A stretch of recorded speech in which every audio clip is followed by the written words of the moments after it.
we almost see no titties and boobies anymore, and we only see dicks. Hey, anybody notice this? Yes, I love titties. Big old titties.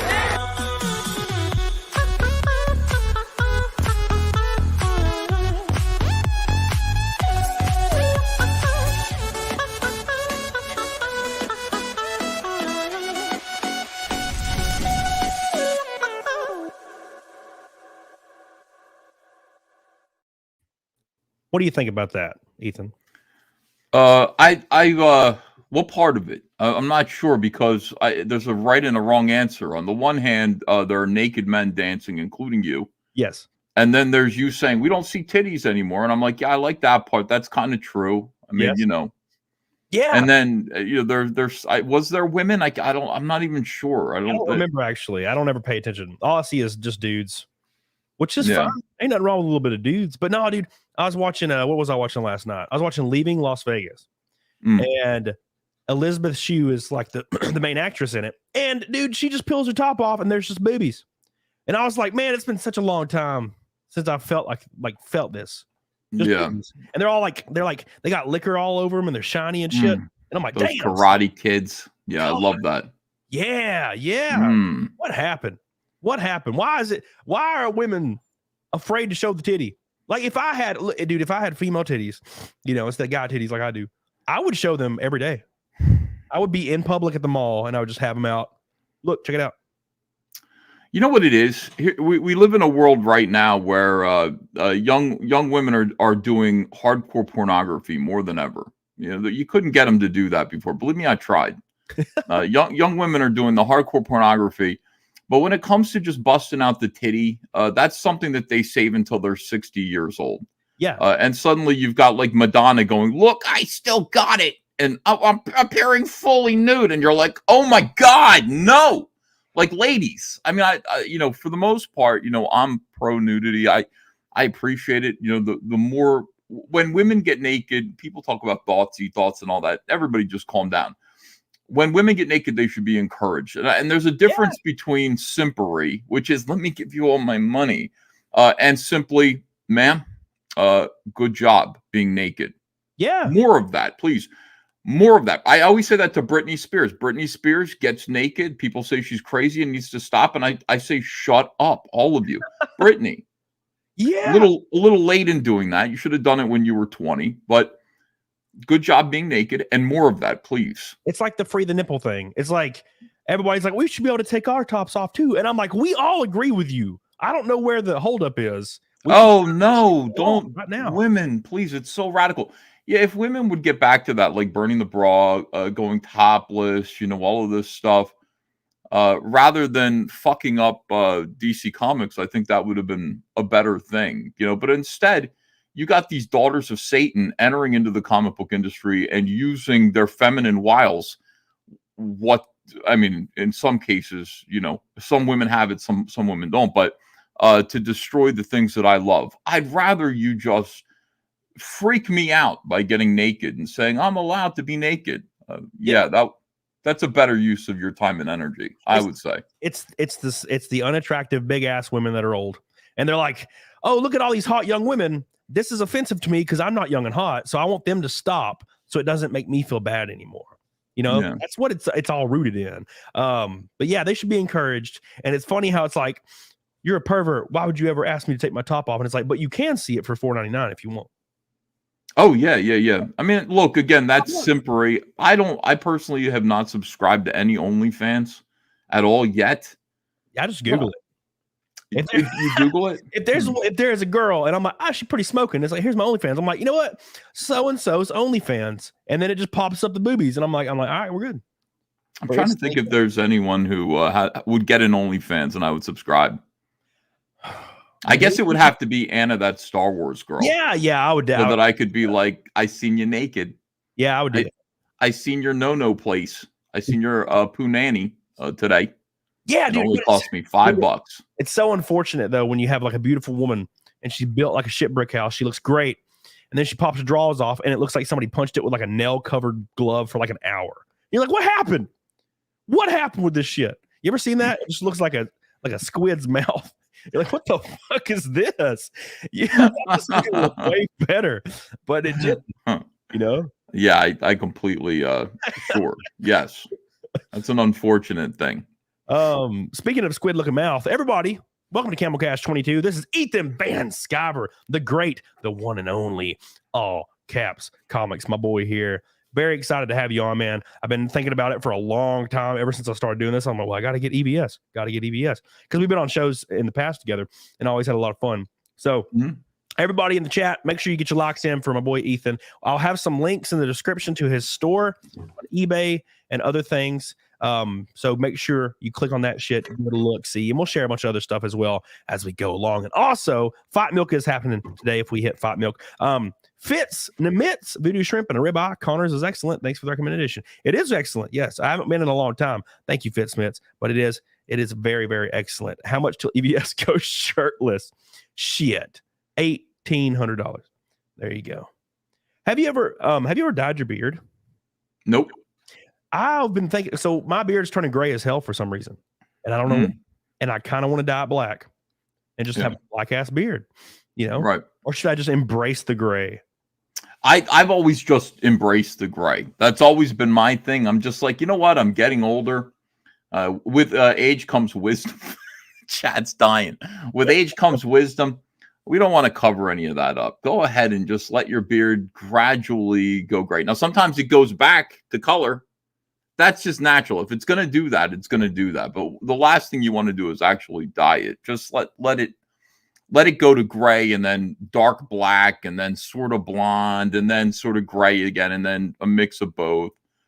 Don't do that Jack Murphy thing. Oh my God. I don't know why anybody would do that shit.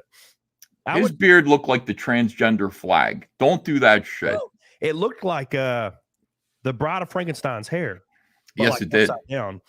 And I was like, now, and fortunately, he unfortunately ruined it for everybody, because if anybody ever gets that beard again, now we just assume they put dildos in their ass. Whoever got that beard before? I've never seen anything like that ever on a human being. Cuckery now.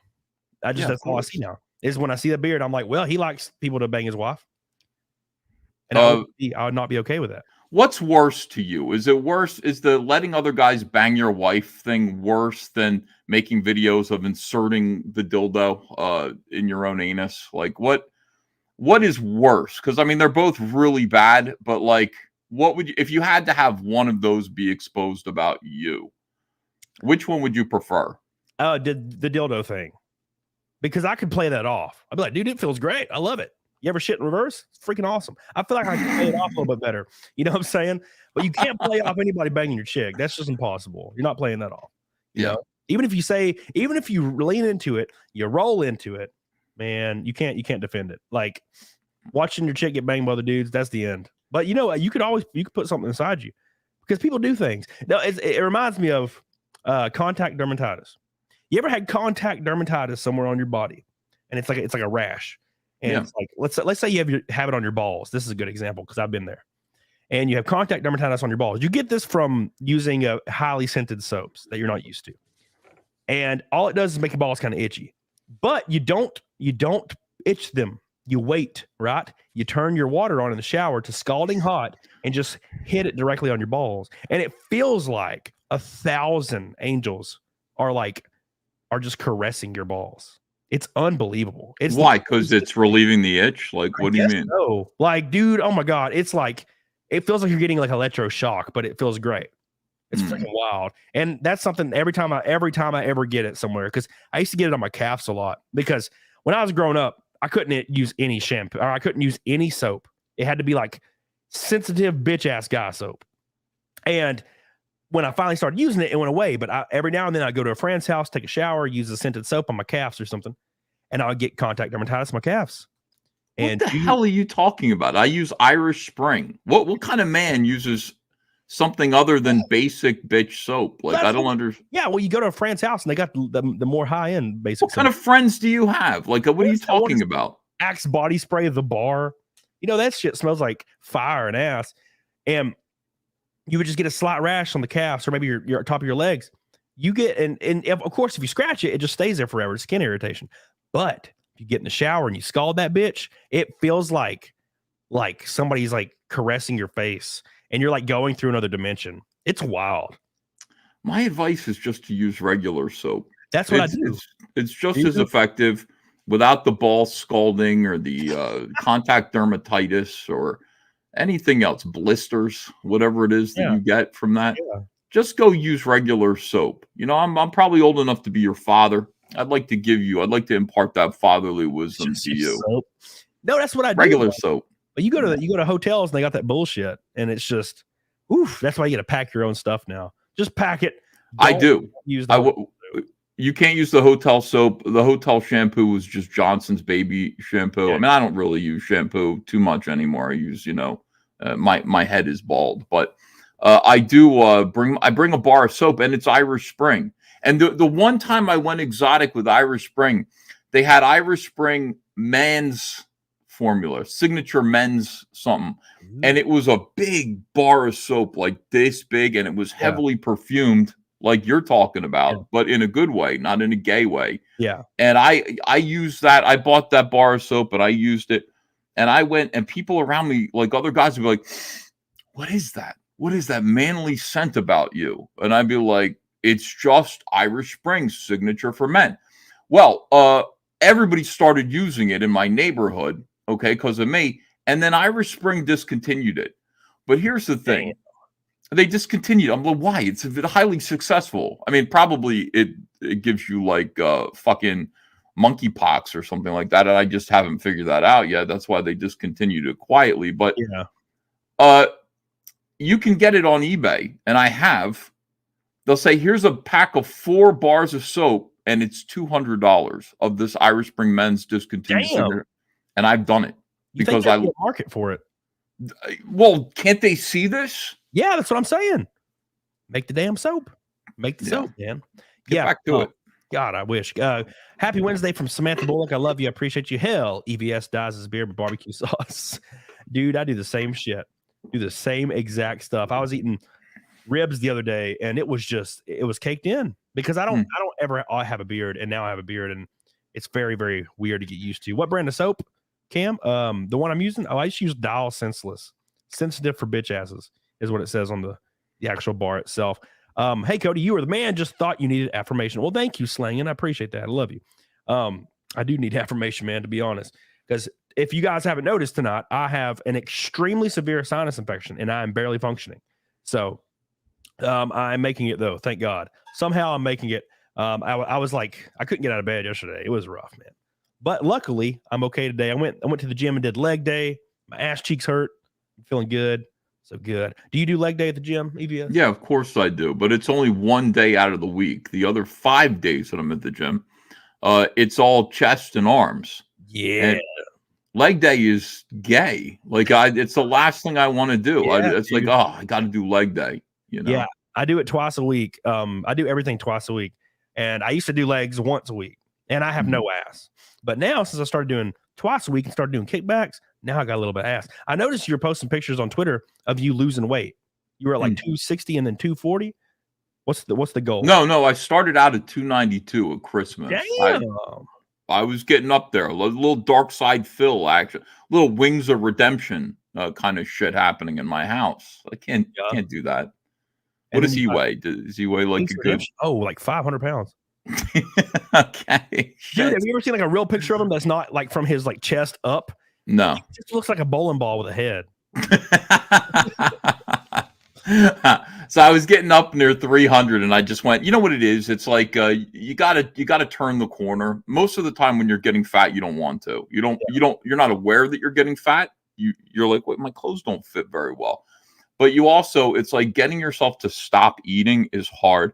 And then also getting yourself to be active, really hard. Once you do it, once you spend a week and you get your body to move and stuff, you kick sugar, which takes about a week or two, then you're good to go. And you don't want to ever stop and go back to it. But it's that turning the corner that's so hard. Well, I did it, and so I'm dropping weight now. I'm down to 248. That's insane, dude. But I got to get, I look a little better, but I got to get down to 210, 200 would be amazing for me. I would like to. When you post pictures, your face looks way slimmer. Yeah, but you know what? It's like the closer you get to the camera, the thinner your face looks. Yeah. And then you pull back, and it's like exactly. It's like the camera lens distortion. Yeah. So how tall are you? You're like what? 6 foot. Oh, that's perfect. Yeah, you get to 210. You're solid. That's what I'm hoping for. I haven't been to 210 since I was like 25 or so, but I don't. I feel like I'm plateaued right now, but I'm listening to people who say when you lose weight, it's going to all fall off at first, and then you're going to plateau, and you're going to get discouraged, and you'll go back to your old habits. I'm not going back. I eat very reasonably. I wake up, I have a couple of hard-boiled eggs. Andrea, my beautiful wife, makes me some steaks. She'll make like 4 steaks and put them in the fridge. So I got a ribeye when I want it on demand, microwave it.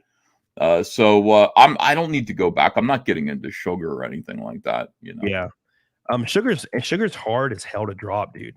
It is brutal. It's not just I was under the impression, and I got everybody yelled at me. I was like, well, yeah, but there's a difference between processed sugar and natural sugar. Yeah. So I was like, I can have watermelon and pineapple and grapes and all this stuff. And everybody's like, your body reacts to it the same way. It's just anything sweet is going to turn into fat, essentially, I guess. So I had to kick fruit. I didn't know I had to do that. I have, A lot of people will come to me and be like, man, I'm just not having any success losing weight. I switched over to fruit. I've been eating like fruit every day. And I'm like, fruit's extremely high in natural sugar. Like, so you gotta cut out all that shit. You look at gorillas. All they do is eat bananas, and look at them. You want to look like a gorilla? No. Wings of Redemption. You want to look like a fucking gorilla? Hell no. You do. I'd rather die. I'd rather die than be a damn silverback gorilla. Luis says, look here, listen. Thank you, Slaglust. Here's 2 for the Goomba. Oh, God, they're still calling me the Goomba. I appreciate that. Camera adds 300 pounds. Jesus, Jay Bama fan. It really does. Man, it was in January. I had a party for one of my friend's birthdays, and somebody took a picture of my friend, and I was standing beside him, and I looked like I was 400 pounds. And I was like, what the fuck? So I went on a super cut and lost like 28 pounds in like a month. Wow. I was like, God, gotta get down. And now I'm kind of in the middle. 200 Watt Studio says, EVS, when you get to your high school weight, will you wear a white wig? I wonder why you're saying that. I wonder what that means. I don't know what that means either. That sounds like English. Like white wig. Yeah, I'm picturing, like a judge, like a George Washington, like a old colonial. I don't know why. Why would I do that? I think he's saying you're old. That's what I think he's saying. Well, I am. I'm 48 years old. I'm going to be 49 this year, which is edging up on 50. I didn't think I'd live to be 50. When I was your age, I was like, I want you to. Here's what I said. First of all, I was like, when I was 20, I was drawing comic books for myself, and I was looking at Wizard Magazine, and I was saying, here's the problem with the life path, the journey that I've chosen. As I look at all of the artists that I admire, the creators I admire, John Byrne, Chris Claremont, these guys all to the Terry Austin, they get fat, they get glasses, they grow beards, and they go bald. Yep. And I was just like, I don't want that to be me. I'm slim. I was like this young kind of David Bowie meets Dave Duchovny type when I was 20. I mean, I was handsome. My nose was, it fit in. It actually looked really, really nice. The ladies loved me, but I was so humble. I wasn't aware of it. I was so shy. Man, I could have banged a lot more. I wish I'd hung out with you when I was 20. I think we would have, met a lot more girls together. I went ham, dude. It was great. Yeah. But I mean, that's just the whole thing. And here I am. I chose it. I'm worse than those guys. I look worse than John Byrne did at my age. And that's the whole thing about being in comics. Like, you sit on your ass and you draw all day long. You sit there and you lose your hair and you get fat and obese and you grow a beard to try to cover your disgusting frog neck. Which is why I have a beard right now. Yeah. What did I do this for? What did I even do it for? What was the point of all of this? At the end of the day, why? Why did I do comics? Why did I go, now I have to hang out with all these perverts, all these weirdo liberals? I spent 30 years hanging out with these weirdos. And now, for what? For what? I gave the best years of my life to the comic book industry, to these freaks, to these transvestites. I gave over to them, and now look, I gave you my figure, DC Comics. No, the fuck. No, you're completely right too, man. So the important thing is, like, for example, when I scroll my personal Facebook, which is very rarely, I'll see people I went to high school with. See, keep in mind, I'm 33, and I'll see people from my high school, and they're like bald and 300 pounds. Every single guy I went to high school with, and I'm like, what is this epidemic happening? Like, because I don't know. That's the older I get, the more I want to be in better shape. Every day I work out every day. I love it. It's my favorite damn thing to do. Is just go ham as hell at the gym, benching. I was benching the other day. Some giant, freaking huge man with a giant Viking beard said my form was beautiful. And I was like, thanks, man. It like kept me going. You know what I'm saying? So I just love the feeling. And it's like, it's a lifetime thing. A lot of people, when they're dieting, they want to do it for 3-6 months and they're working out. And then they're like, I achieved it. I'm done. And it's like, it doesn't work like that. You got to do it for the rest of the life. Yeah. You got to make a plan. I mean, this is the whole thing. In your old pics, you have white hair. Well, this was me when I was 17 or so. Look at that head of hair. Look at that. You look great. Yeah, look Thanks, man. Yeah, right. I mean, that's and now look at me. You sons of bitches. All fuck Warner Brothers. Fuck DC. Fuck. All right, so let's talk about my career in comics. Yeah, start from the very beginning. Yeah. Oh, by the way, you had a super chat there. Oh, where'd it go? I don't know. Oh, I don't see nothing.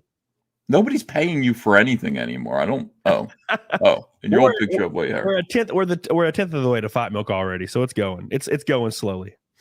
So yeah. What is so? Hold on. What do you have to achieve for Fight Milk? Fight Milk's 1,000 in super chats, and then we just chug milk and eggs, or in your situation, whatever you have, and eggs. Yeah, I have eggs. I don't drink milk anymore because I was told too high in sugar. Yeah. Now, what do you think of that? Is that true? It is for normal like milk, but I get Fairlife, which is like quadruple pasteurized or whatever the hell they call it. So it has extremely high protein and almost no sugar.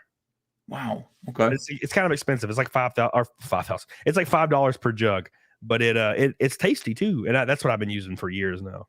$5 a jug is what I'm used to paying for all the OnlyFans accounts that I subscribe to. So you'll get less titties, but you'll get more milk. And I love milk, man. So I had to find a substitute like right away. Yeah. Tobias says, EBS, you may be old, fat, and bald, but Cyberfrog. Yeah, Cyberfrog. Thank God for Cyberfrog. I got to get you to read that, Camelot. Was that? I got to get you to read Cyberfrog. I know you're not much of a comic book guy, but you should read Cyberfrog. I think it would be good. And I'd like to hear your thoughts about it. Oh, I'd love to read it. Yeah, I'll read it as soon as possible. I wish I had it right now so I could just get on my flight tomorrow and read it. Yeah, for real. I would have seen too. Thank you, Russell Hall. We'll have Nugget Snake eventually at some point. Make sure you guys like the stream. We're already at 300 likes. Jesus Christ, that was fast. All right, 500 like goal, and then Ethan's going to give us his professional life story, where he gave all his years to these bastards. Because I remember you're telling it on one stream, and I found it really fascinating. So that could be great to hear. Yeah, like the hell was I talking about? Oh, yeah, like listen. Hey, look, listen. How's it go again? What does he say? Look here, look, listen. I love that guy. I've been watching nothing but his videos lately. Yeah. I didn't know anything about him, man. I don't go back that far with YouTube. Yeah. I don't watch none of that stuff. I don't, I watch the clip shows now, and I've become enamored with Wings of Redemption. Yeah, it's funny because you can go watch the streams right now, and he's still doing the shit. I got blocked from his stream once because I donated $10. This was like a year ago, and I was like, "Why did you get a V6 Mustang?" And of course, I got blocked immediately, and it was a good question, So I got blocked immediately, and then there was like 2 different videos of him like ranting about how he hated me, and I was like, "What the fuck?" All I did was ask him why he got a V6 Mustang. It's a very, very normal question to ask. That's all you did? Did you do anything before that? No, that's all I did. It is embarrassing to get a V6 Mustang. 100%. I agree. That was and I was wondering like the thought process there, Wings, and he banned me. Now, granted, I think we kind of middleman talked since then, but Yeah, I need to get him on this show. I didn't even think about that, some bitch. He probably won't come on though. Does he do a lot of other people's shows? I can imagine he does. He's working for Super Chats from what I see. Like, yeah, I don't think he'll. I don't think he'd ever come on. That'd be fun though, because I know he'd take his shirt off. I know he would. I don't know. I feel like because I've seen him shirtless before. Why would I have ever seen him shirtless unless he's taking his shirt off? You know. Thank you, Russell Hall. Have Ethan put some tassels on and spin them around. Oh my God. Matt G says EBS needs an honorary Camelot mod rich. Oh, well, I'll do that. Yeah, of course. Every one of my guests I'm on, just because, so you can post links and shit if that's your thing. But anyways, yes. Tell me why you gave your life to this terrible industry. I just knew I wanted to be a comic book artist. I just didn't know the toll that it was going to take. I love comic books so much. I really do. It's I cared about them when I was, ever since I was a little kid, I cared about comics. So I wanted to do them. I figured, what I would do is I would find the worst comic books, ever produced. This is how I learned how to draw comics. You really want to compare yourself against like the worst. You know, you want to just be like, if this guy's getting published, then I can get published. You know, like I'll just be better than him and slowly work my way up. So I used to go to the comic book stores and I would just buy the worst shit imaginable. I would just be like, this looks like shit. I'd also buy good stuff. You know, I'd buy the stuff that I really liked. But the stuff that was inspiring to me was the stuff that was just excrement and did not belong on paper. This is back in the early 90s, the late 80s, early 90s, when comics were really selling very, very well. So absolutely anybody could put out a comic book and make a profit. Right. You know, so stands were just filled with garbage, just filled with shit. So kind of like nowadays, except they don't make money. Yeah, I bought. Yeah, I mean, yeah, that's right. Now they're all filled with shit. It's not hard to measure yourself positively against almost anything that's out in the stands right now. I bought a book called Meat Cakes, and it was about a woman picking a scab off her face and eating it. And it was 20 pages of that, and I just went, I can do better than this. That's hilarious. And then I bought another comic book by a weirdo in Philadelphia. Who was just kind of like he did a whole comic book where it was just the same panel for it was a lot like Jack Nicholson in The Shining, all work and no play. It was just the same panel for 30 pages, and that made me laugh hysterically. I don't know why, and it was completely out of context. It was an alien drinking, going, "This is very tasty" or something like that. 30 pages of that, and I was like, "That's really avant-garde. I can do better than that, though." By the way, you got $100 super chat. Yeah, that's actually very. For some reason, I would find that entertaining, and I don't know why. I guess because it's so ridiculous. Trent Westbrook says, "Ferrari Red and Ethan Van Sciver, despite how you feel about your career, you were one of the guys that inspired me to pursue my career as an illustrator. And I just want to say thanks for that. By the way, Trent Westbrook has sent me some of his prints, his original prints, and they are amazing. Pull them up. I don't know Trent. Yeah, so he. Well, I don't know if I can mention where he worked, but it was for a place that had laser swords, a company that did a laser sword kind of movies in space. And dude, his art is amazing. I have one of the posters of his original prints in my music room. It's beautiful. So thank you so much, Trent.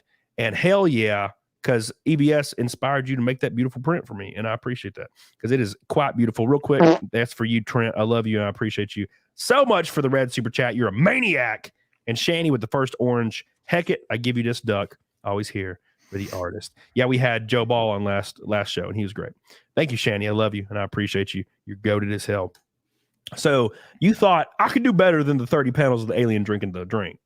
Yeah, I think most people would look at that and see that they could do better. And at the same time, there were all these young guys who were popping up in the industry. There was Rob Schrab, who was doing a book called Scud, the Disposable Assassin. Yeah. At the same time that I was doing Cyberfrog. This guy went on to go work for like DreamWorks. He did a movie called Monster House. I don't know if you remember that movie. Yeah, I've seen that. But he had he quickly left comics because he was super talented. I remained there for 30 years stuck in a rut, but like he did a couple of books and boom, went to Hollywood. Scud the Disposable Assassin, great black and white comic about a yellow robot that you can put a nickel into a coin slot like vending machine. He'll come out, he'll kill whoever you want him to kill. Yeah. Which is a good fantasy. I've thought about that quite a few times since then. Like I would like to hire a disposable assassin.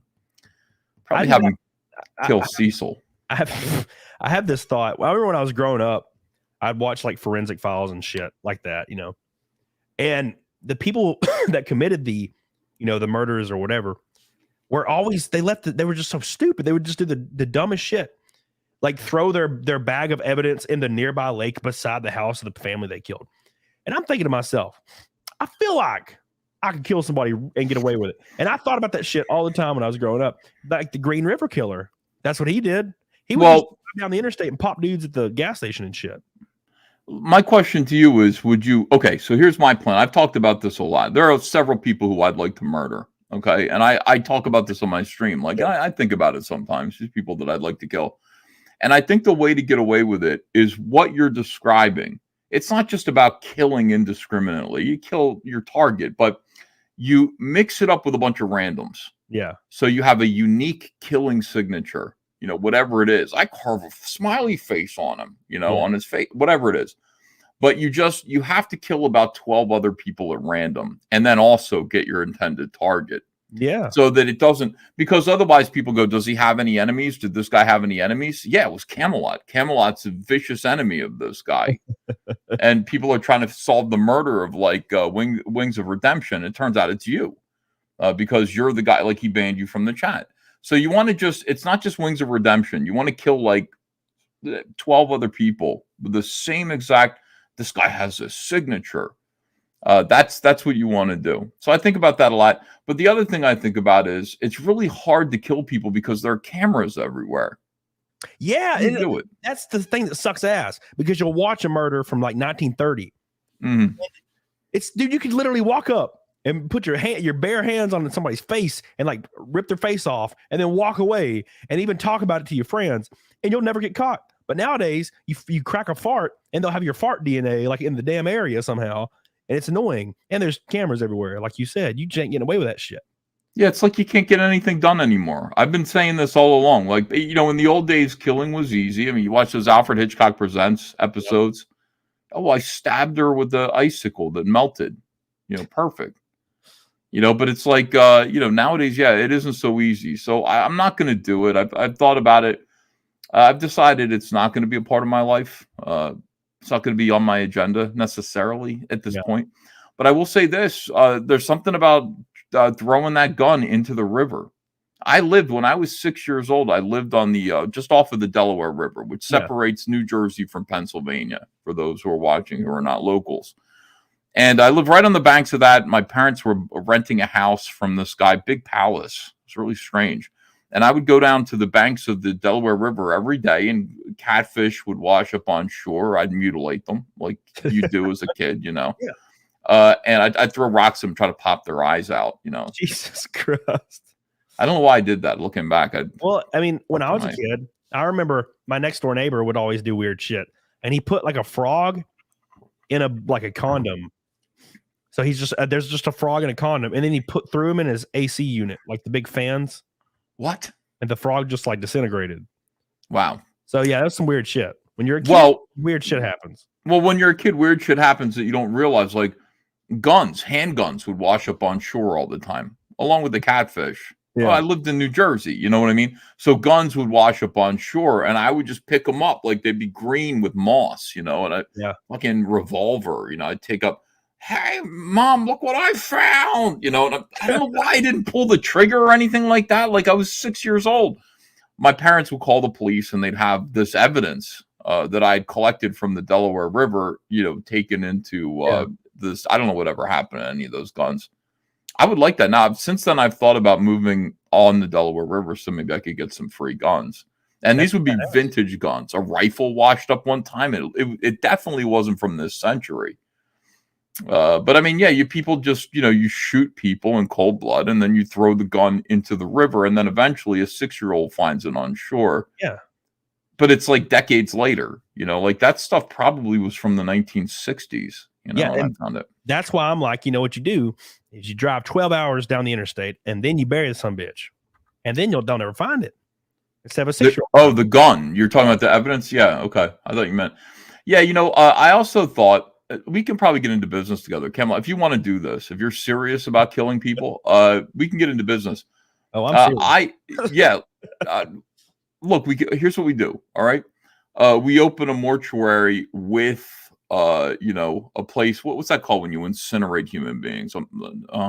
It's called it is called, oh my gosh, what is it called when you get, I want to be cremated, crematorium. A crematorium. Yeah. We have them. We're like, oh, we're respectable, you know, funeral parlor owners. Yeah. But we have a crematorium in our basement. And we just like, you know, we take care of our enemies and they just disappear. What are you going to do? They're ashes at that point. You just incinerate them. It's a perfect way to get rid of a body. And you're taking bodies in, you know, all the time. You're letting ashes go out. Who's keeping track? Who's going to stop us? Who's going to notice? And then you just pour the ashes on the pig food for your pigs. You keep like 10 pigs, pour their ashes on the pig food. It's gone. See, that's straight out of Deadwood right there. You're talking about some Deadwood shit there. I don't know if we even need to do that. Like, now you can't. So you ever been in a relationship? Well, of course you have. But you ever been in a relationship with a woman and she's like, the only way I would ever let like another woman come in for like a threesome deal is I can't know who she is. Oh, right. Okay? So that would be how it is. You can't know who the people you killing are. Because if they can be tied to you in any way, shape, or form, you fucked. Right. Yeah, but why would anybody think that it was you? Like, I mean, there's no evidence, you know, there's no body. I mean, you would have to be very careful, but what you're doing is just in the process of daily business. Yeah. Or we could just hire out. Like, we could be like, oh, we're actually, you know, we're working with the mob. There you go. Contract that shit out. Bring your business here. Yeah. We could make a lot of money. I know we could. Yeah. It's just something to think about. Speaking about money, let me refresh my page. I don't know if what's going to happen, but I'm going to try to refresh StreamYard because my chat just died on StreamYard. It's just dead. Let's see what happens when I refresh this bitch. Let's see what happens. I might just disappear. Hope it doesn't die.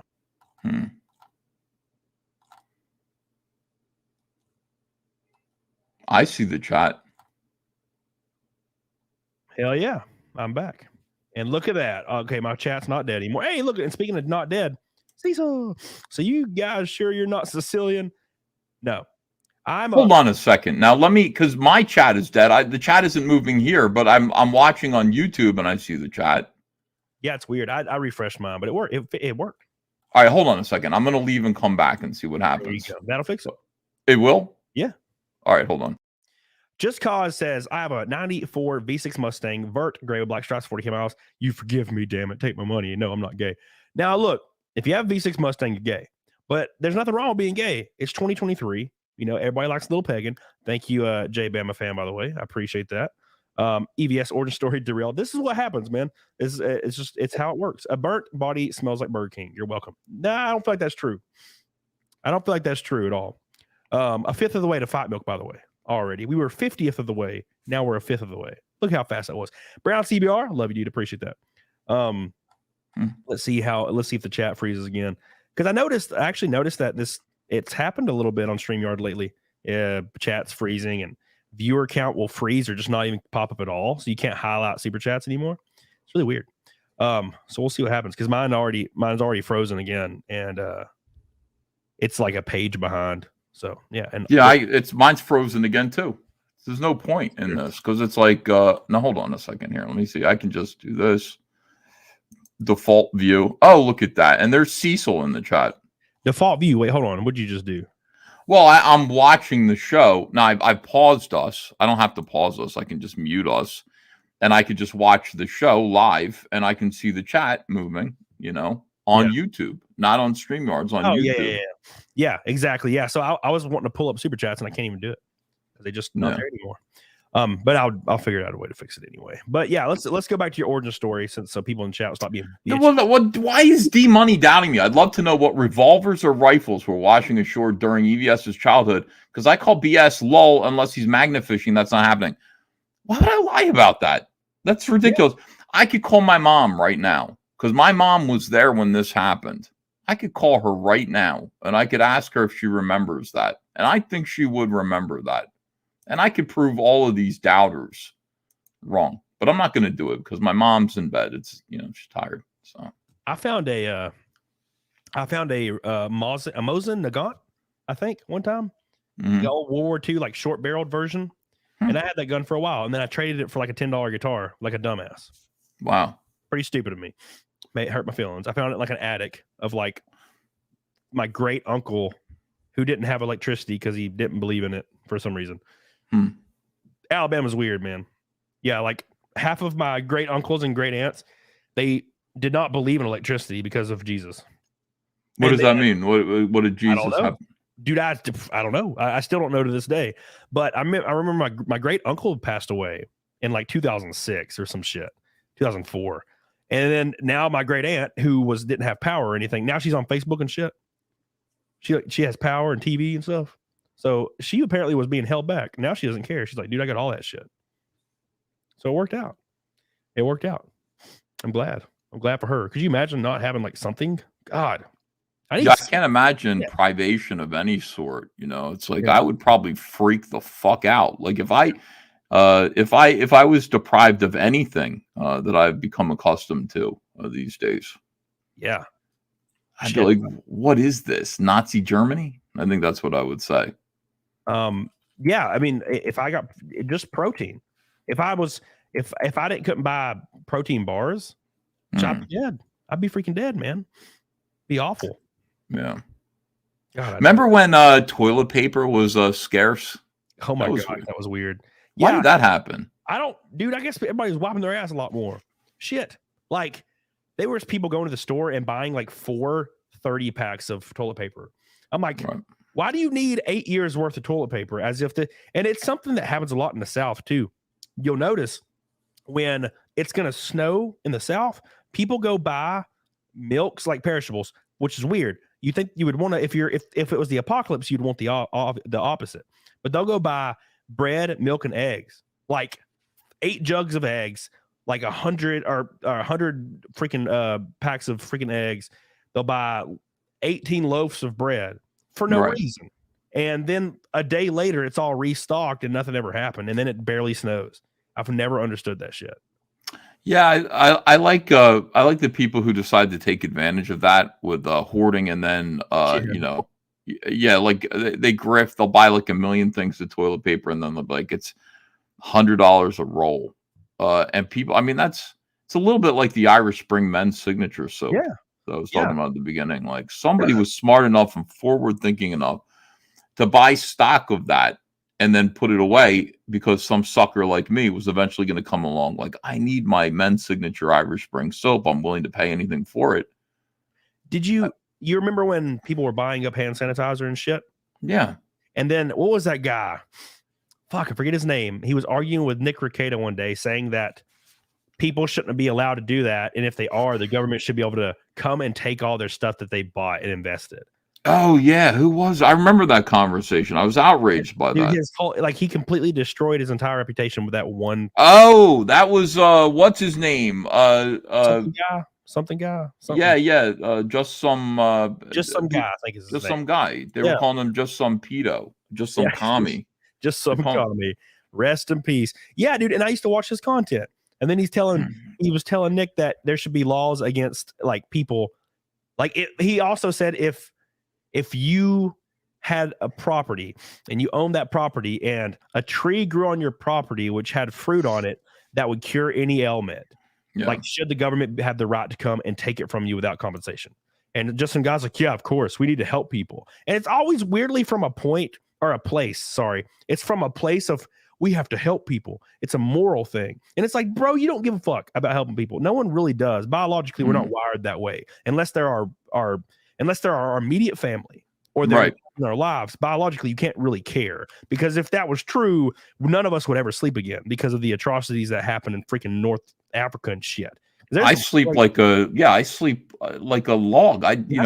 11 hours sometimes. Yeah. When I think about the atrocities in North Africa, I'm like seriously, I'm out like a light. Yeah, exactly. When most people tell me their problems, I'm out like a light, though, to be fair. So that's not that. But I mean, yeah, it's always like, oh, we need to help everybody redistribute everything. We need to help. You see this like now, like they're trying to the transgender lobby.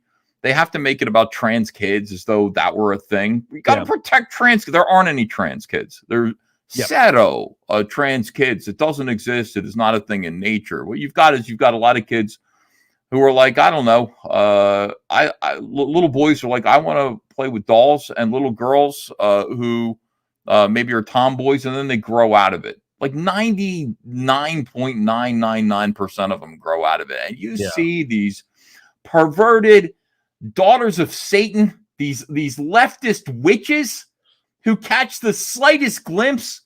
Oh, my little boy, my 7-year-old boy picked up his sister's Barbie doll. Their eyes light up like the fucking gates of hell, and they can't wait.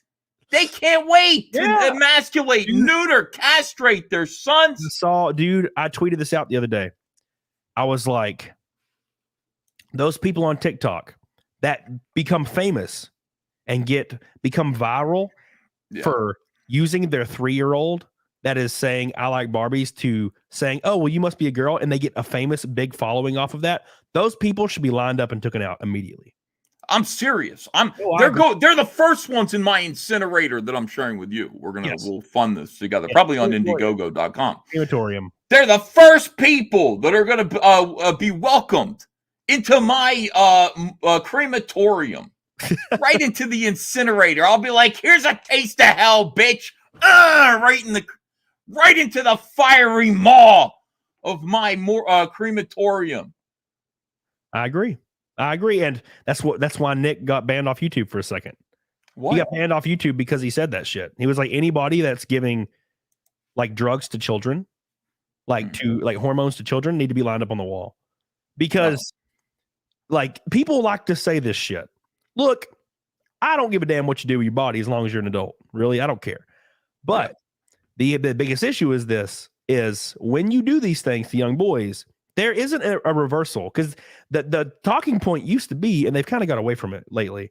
The talking point used to be, oh, well, it's reversible. It's completely, you can go through puberty at 21. It's like, no, it's not. You will actually have a micro penis, and you won't be able to get an erection, and you won't be able to have orgasms. Thanks, Mom. Hey, Mom, thanks. Now I have a micro phallus. I can't get it up. I can't get off. And it's all because you had to look cool to your stupid bitches in your local sewing circle. Yep. Thanks, Mom. And now I'm gay because my mom was overbearing and fucked with my life. Yep. Thanks, Mama. Yep. We got to control these women. You know what it is? I swear to God, without powerful men in the household, these women run roughshod over the entire family. That's why we can't elect women presidents. That's why we can't allow women any power whatsoever, because they don't know how to. They're irresponsible with it. Immediately, they want to castrate all men. Every single time. These wicked children of the lie. Evil. Bitches. Evil bitches. Evil bitch. Yeah, dude, I'm right there with you. German Shepherds, 100%. Oh, my God. Get rid of them. Thanks, Mom. Thanks for cutting off my dick, Mom. Yeah, and it's funny because people will tell you, oh, well, that's not actually happening, Ethan. That's not happening. No one's actually giving hormones. No one's actually performing double mastectomies. And I'm like, okay, well, if that's your position, then why are you mad when there's laws being put in place to prevent children from having it happen? Why are you mad? Why is Disney mad? Yeah. Because they're running a depenicizer mill over there. All they do, they're nothing but a castration factory. Oh, protect trans kids. From who? What are you talking about? Yeah. We do need to protect trans kids from their parents. 100%. Yeah. There are no trans kids.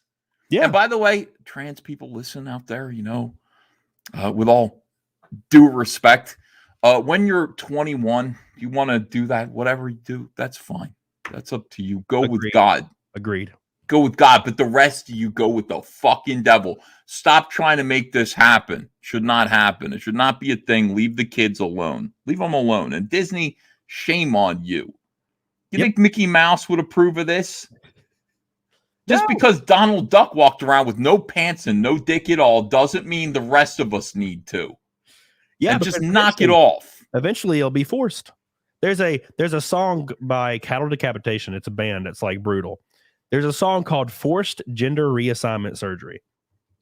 which is basically what's happening to children. Because what do you want to do, Ethan? What do you want to do when you're a 9-year-old or 8-year-old or 7-year-old or 11-year-old or 12-year-old? What is your primary function in life? Because you can't think super deep. You're a kid. My primary function was I want to please my mom and dad because they're like they're the sun to my universe. So I'm like, anything they say, I want to. They want me to be a doctor. I want to push towards that. I want to try to be a doctor. Yeah, like that's. I mean, my mom drew the Beatles all the time. Okay, she just sat around and she'd sketch these She sketched us too as kids. She'd do pencil portraits of us kids. She'd sit there. I'm drawing Paul McCartney today. Yeah. And she would tell me I would draw stuff. My mom gave me a blank book when I was little, 3 years old, and before I knew how to read or write, and she'd say.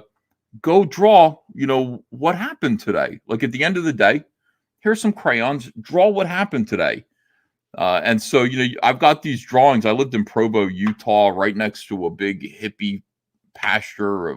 And I would draw these dirty hippies, like smoking pot but they're stick figures. What happened? Dirty hippies smoking pot, Mom. And she would write verbatim what I said as a 3-year-old, watched Mork and Mindy today, something like that. Yeah. But she told me the entire time, she was just like, you are extraordinary. You are such an amazing drawer. You're really good. You're special. And then she convinced me, and I was able to convince my kindergarten teacher and my first grade teacher, who was an obese woman of color named Mrs. Rice. It's in the first grade. And I didn't belong. And this is in Jersey at this point. We'd moved to Jersey, sitting there reading Fox and the Hound to us, a storybook. She didn't know how to pronounce the word chameleon. She was calling it a Charlemagne. I had to raise my hand and be like, it's chameleon. It's chameleon. And she kept calling it Charlemagne. I'll never forget that as long as I live.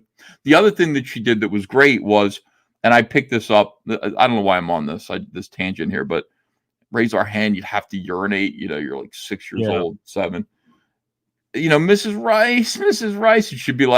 She'd be reading some magazine. She'd be reading Jet magazine. She'd be like, I'm deaf, dumb, and blind. I'm deaf, dumb, and blind. And so kids would pee themselves at the desk because she didn't want to be bothered to give permission. God, I'm deaf, dumb, and blind, she'd say. I absolutely. Speaking of hating shit, let me refresh this page so I can pull these. There's been like 100 super chats, and I can't even pull them up.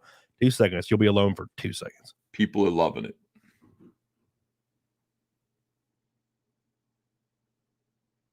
Oh, I'm alone now. It's just me. It's wild. All right, so let me pull these bitches I up. fucked that up. I had a moment to shine. I completely failed. I flopped on the stage. The penis factory is a term I thought I'd never hear. The penis factory. That's Disney for you, man. Thank you, by the way, for the go boy. Urashima Otaru says the TP shortage happens because the mainstream media ran an article saying TP in Australia came from China. That caused a run on TP in Australia. Then MSN ran articles about a shortage in Australia, and that caused TP runs in the UK. Yes, it's crazy how much power the media still has, even though no one watches cable anymore. Lashman, bread, milk, and eggs for grandma's famous cream of bread soup, rota, NASCAR. Thank you so much, my friend. I appreciate you. For some reason, a lot of these other super chats aren't there, so I have to read them manually. Van, I love you. Paul Blunt, I love you. Antonio, go ahead and tell your mom on us, Ethan. We don't care. Cars in depth. You ever considered road courses? I've raced road courses before, yes. And one more real quick. Christopher Nicholson said, I'm at the beginning of the cast, and I totally understand the itch patch with hot water. Hell yeah, dude. Finally, someone understands. Yeah, I've got something on my right eye right here. I got a sty on my eye. Yeah. And I got it because my son Hunter, some people in the chat are going to know this. I'm going to walk myself into a situation where I might start crying. My son works in a garage. He's a mechanic. I sent him to school to learn to do something useful. He didn't get perverted by some university. He didn't take gender studies. My son is still right wing. Okay. I raised him to be a good American, a good right wing American. So anyway, he's working at the garage, and he's working on a Jeep Tahoe, and just a Tahoe. He opens it up, and there's a little frog in there. And he takes a picture of it. He says, Dad, and it was my birthday. And he goes, I found a frog. Do you want it? I said, yeah, bring that frog over here. So I played with he brought it over, played with the frog, handled it. I had a tank for it. I put him in the tank. Her name turned out to be Fran. That's what my daughter Ava named her. And then I did this to my eye, like after handling the frog. And my eye corroded over. And it corroded. And so now I have a sty, which is my right eye here, puffy.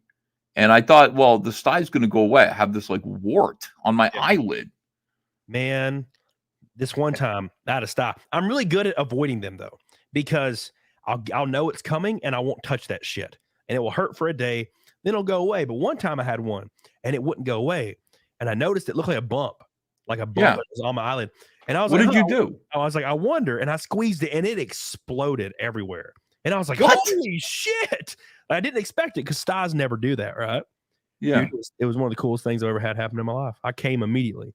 You popped you popped your sty on your eye. Yeah, it worked. I went to the doctor and yesterday, and the doctor said to me, get some baby shampoo and scrub it because it's clogged. It's as though like the pores around your eyelashes are clogged. Two of them. She's like, I can see them. So if you scrub it, they're gonna.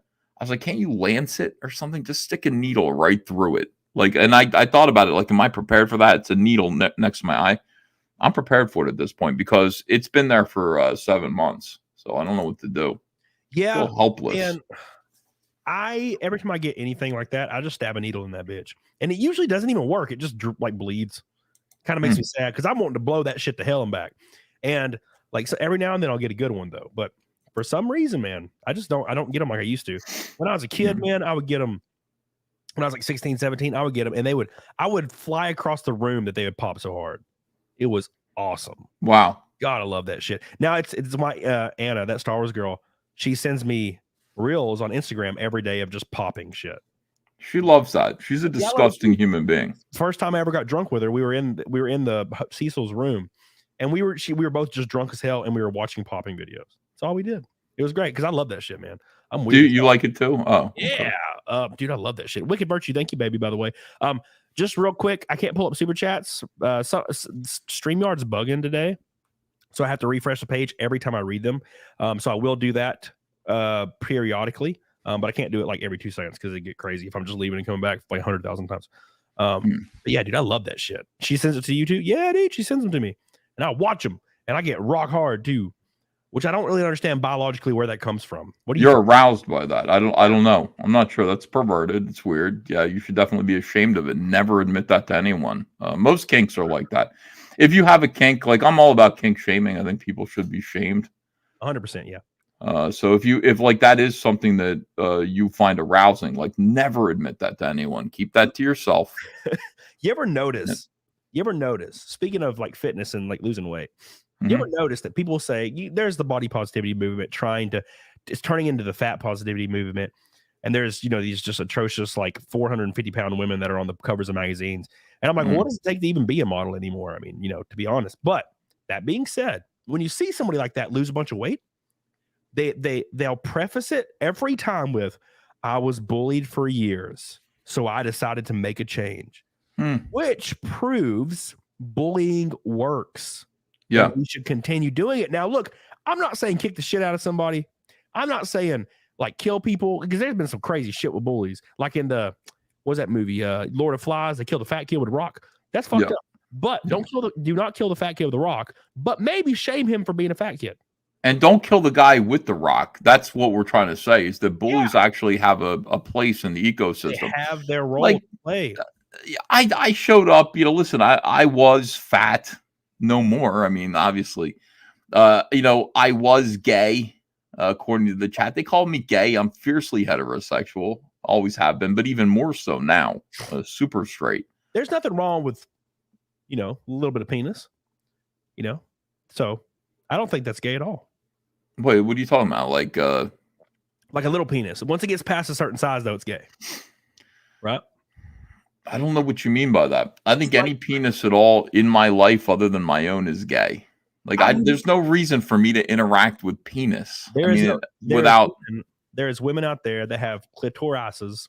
They have the clitorises, right? That's heterosexual. Like What are you talking about? You ever hooked up with a girl that was a bodybuilder and she got a big one that looks like a thumb? No. Yeah, so that's basically the same thing. By the way, would you break up with a girl? No, you wouldn't.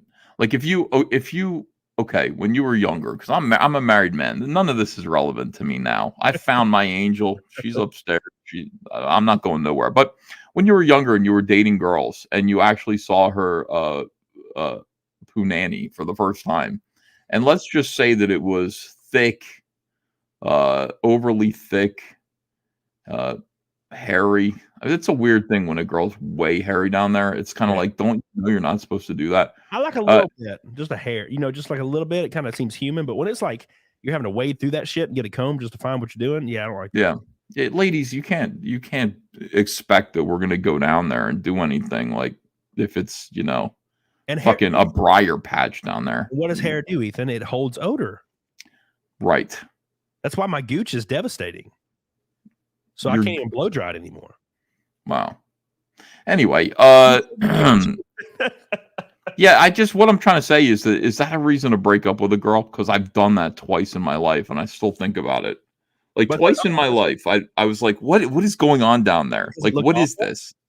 That's why you broke up with her, because her junk. I dated a redhead and her fucking, it looked like Animal from the Muppets' head down there. I was like, what the fuck is going on? Like, yeah. Like, so if the slobber pocket looks like irreparable, there's no way. Yeah.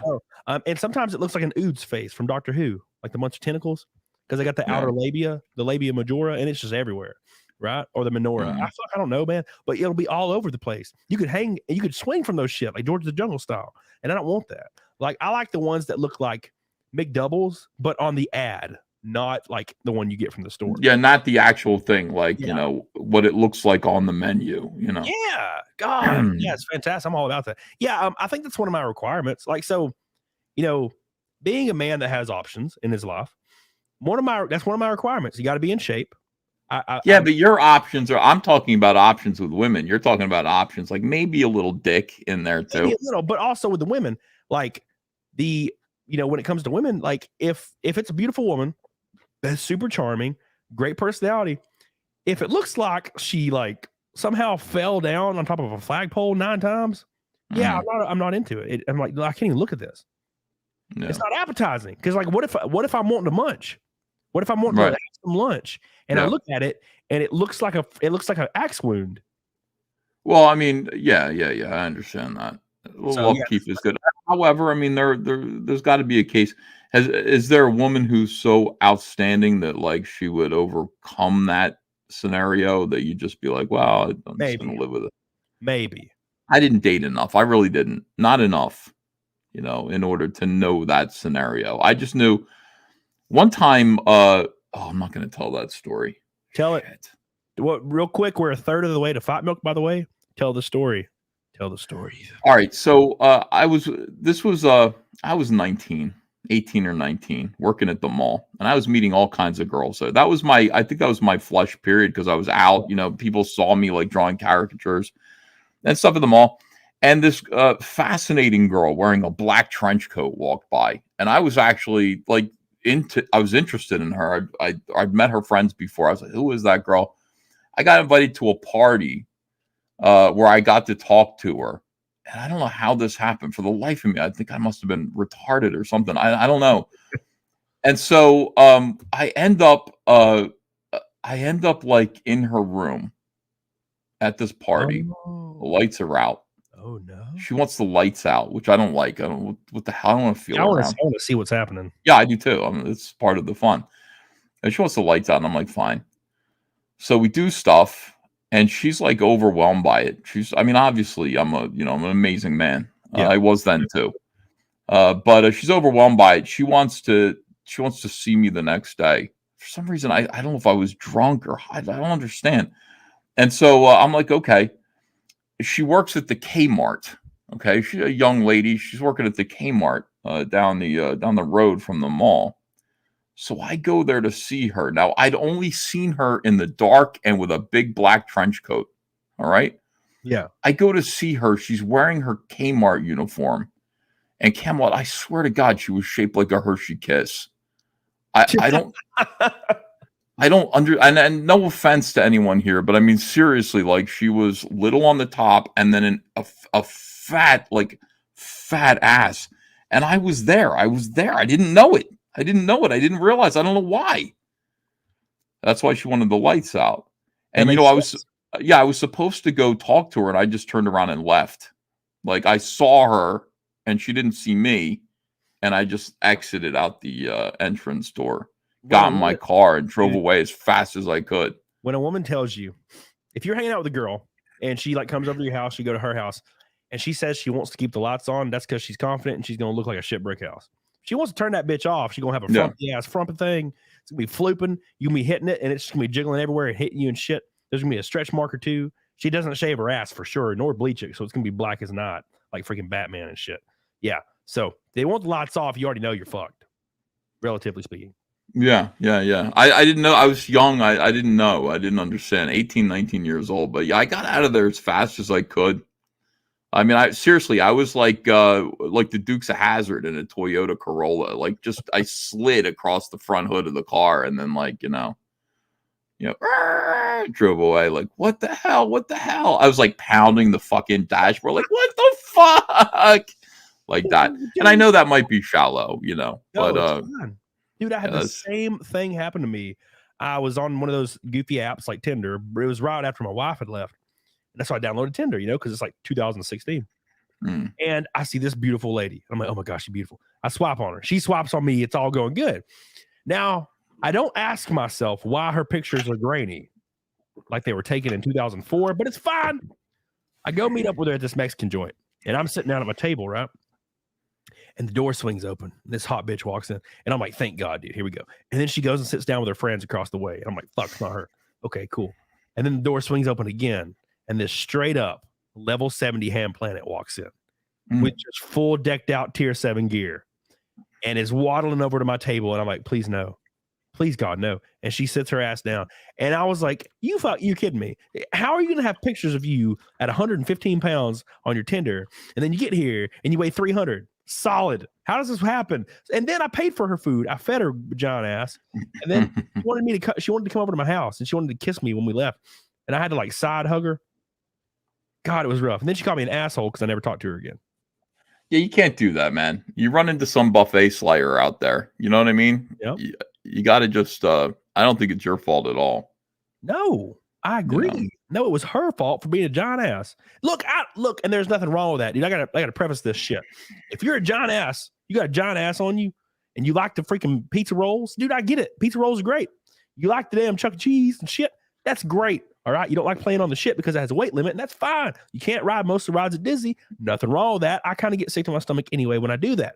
But present it that way. If I get on an app and you don't look like a bowling ball, and you about to show up looking like one, hell no. That you're in the wrong there, right? Like if I swipe right on you because you're hot as hell, and it just happened to be when you were 19 and not 32, that's wrong. Don't do that. Own that shit. Yeah. Because I might even clap your ass if you own it, but if you ain't owning it, I'm leaving. Yeah, don't give me any of that fatitude. Like own it. Like be for real about it. Yeah. You know what I'm saying? You're a butter hog. I understand, but if you humble yourself a little bit, maybe we can talk. I don't know. I get where you're coming from. Yeah, dude. Like I've given to charity before. Who cares? I'll do a pity smash. Like as long as you're cool to be around, you eat some hot wings with me, drink a few shots of tequila. Suddenly, your ass ain't as big anymore. I might make a deposit.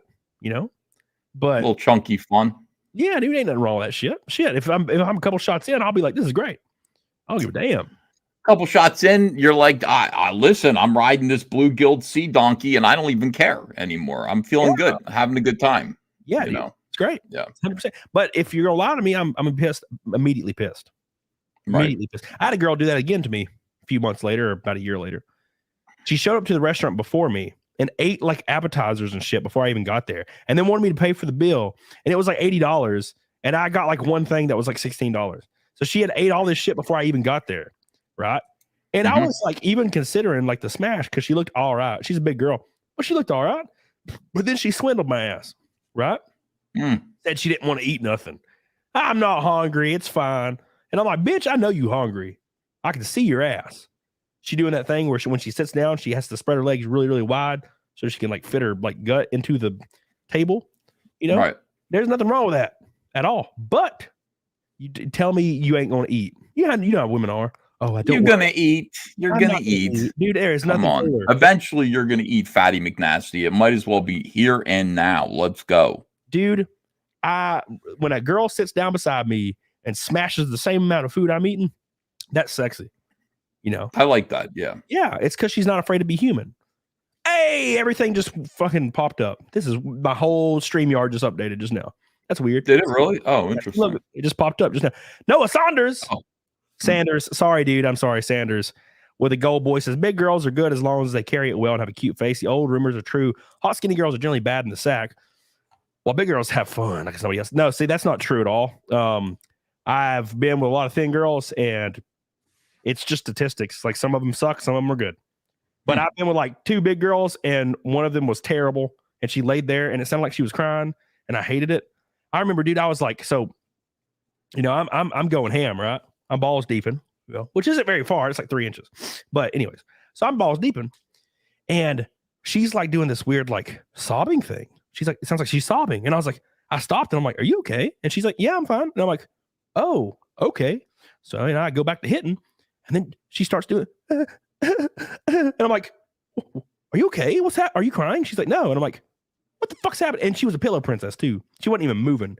It was awful. And then she left and she texted me. She's like, dude, that was awesome. That was so great. Oh my God, you're so great. And I'm like, yeah, we're never hanging out again. There's no way I'm going to be, dude, I'm not that guy. I do not have grape fantasies. I'm not about that. I think that's weird. People that do that shit, men that do that shit need to be shot in the face. And women that have grape fantasies and want their dudes to do it, you know, when they have the grape fantasy, it's always a guy that looks like, you know, like Zac Efron breaking in and smashing your ass. It's not like because it's going to be like a 300-pound, like bald, like it's going to be the Green River Killer. You know, it's going to be Son of Sam, an Indian man. But they're going to break in and you're going to be like, this is not as sexy as I thought. Right. Yeah. So, but like women that have that fantasy, if you're a man and you're watching this show right now, don't fall for that shit. If you're hanging out with a girl and she's like, oh, I need you to slap me in the face for me to like get off. No, don't do that shit. Because as soon as you say you don't want to hang out with her again, suddenly the police are at your door. Why'd you hit this girl, man? You go to jail. Well, she told you to. Oh, yeah, I'm sure the police are going to think, oh, she told you to smash her in the face. Oh, yeah, good. Well, she has a black eye and she's suing you. So good luck. Don't fall for that shit. All right. Be vanilla. Wait, did you cause the black eye in this scenario? Yes. So there was a girl one time, and she liked being when you're hitting it, you know, she's like, okay, I'm getting close. I need you to slap me as hard as you can in the face. That's the only way she could like get over the line. Right. And I'm like, no, absolutely not. I will not do that. Because I've had not a friend, but a person I've known once ever did that with a girl he hooked up with, and she sued him. And he had to go to court and everything. And he said, she told me to do this. And the law doesn't give a fuck. Oh, she told you to? Well, did you do it? Well, yeah. Well, you're fucked then. You slapped a chick in the face. Like, it's over. It's a trap. Like an old dude says. It's a trap. Akbar. Don't do that shit. It's called the Akbar. If she wants you to Akbar her ass, don't do it. It's a trap, dude. I had a girl, something similar. She liked to be choked out. Like, on the brink of passing out. And it's same shit. She would get right there. She's like, bro, I'm there. Like, you got to choke me out. Like, please choke me out. And I'm like, no. She grabbed my hand, one of my hands, and put it around her throat and started choking herself. And it worked too. She was like, ah, and just tripping balls, freaking out. And I'm like, man, I just don't want to. And I never hung out with her again. I'm not doing that. I'm not into that shit. Are you like one of those guys? Do you like to smack asses and shit?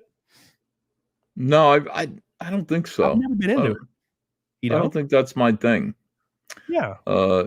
Smacking an ass is not a big deal. Girls do like that, but you know, the violence, you know, it's like I don't want to hurt any girls.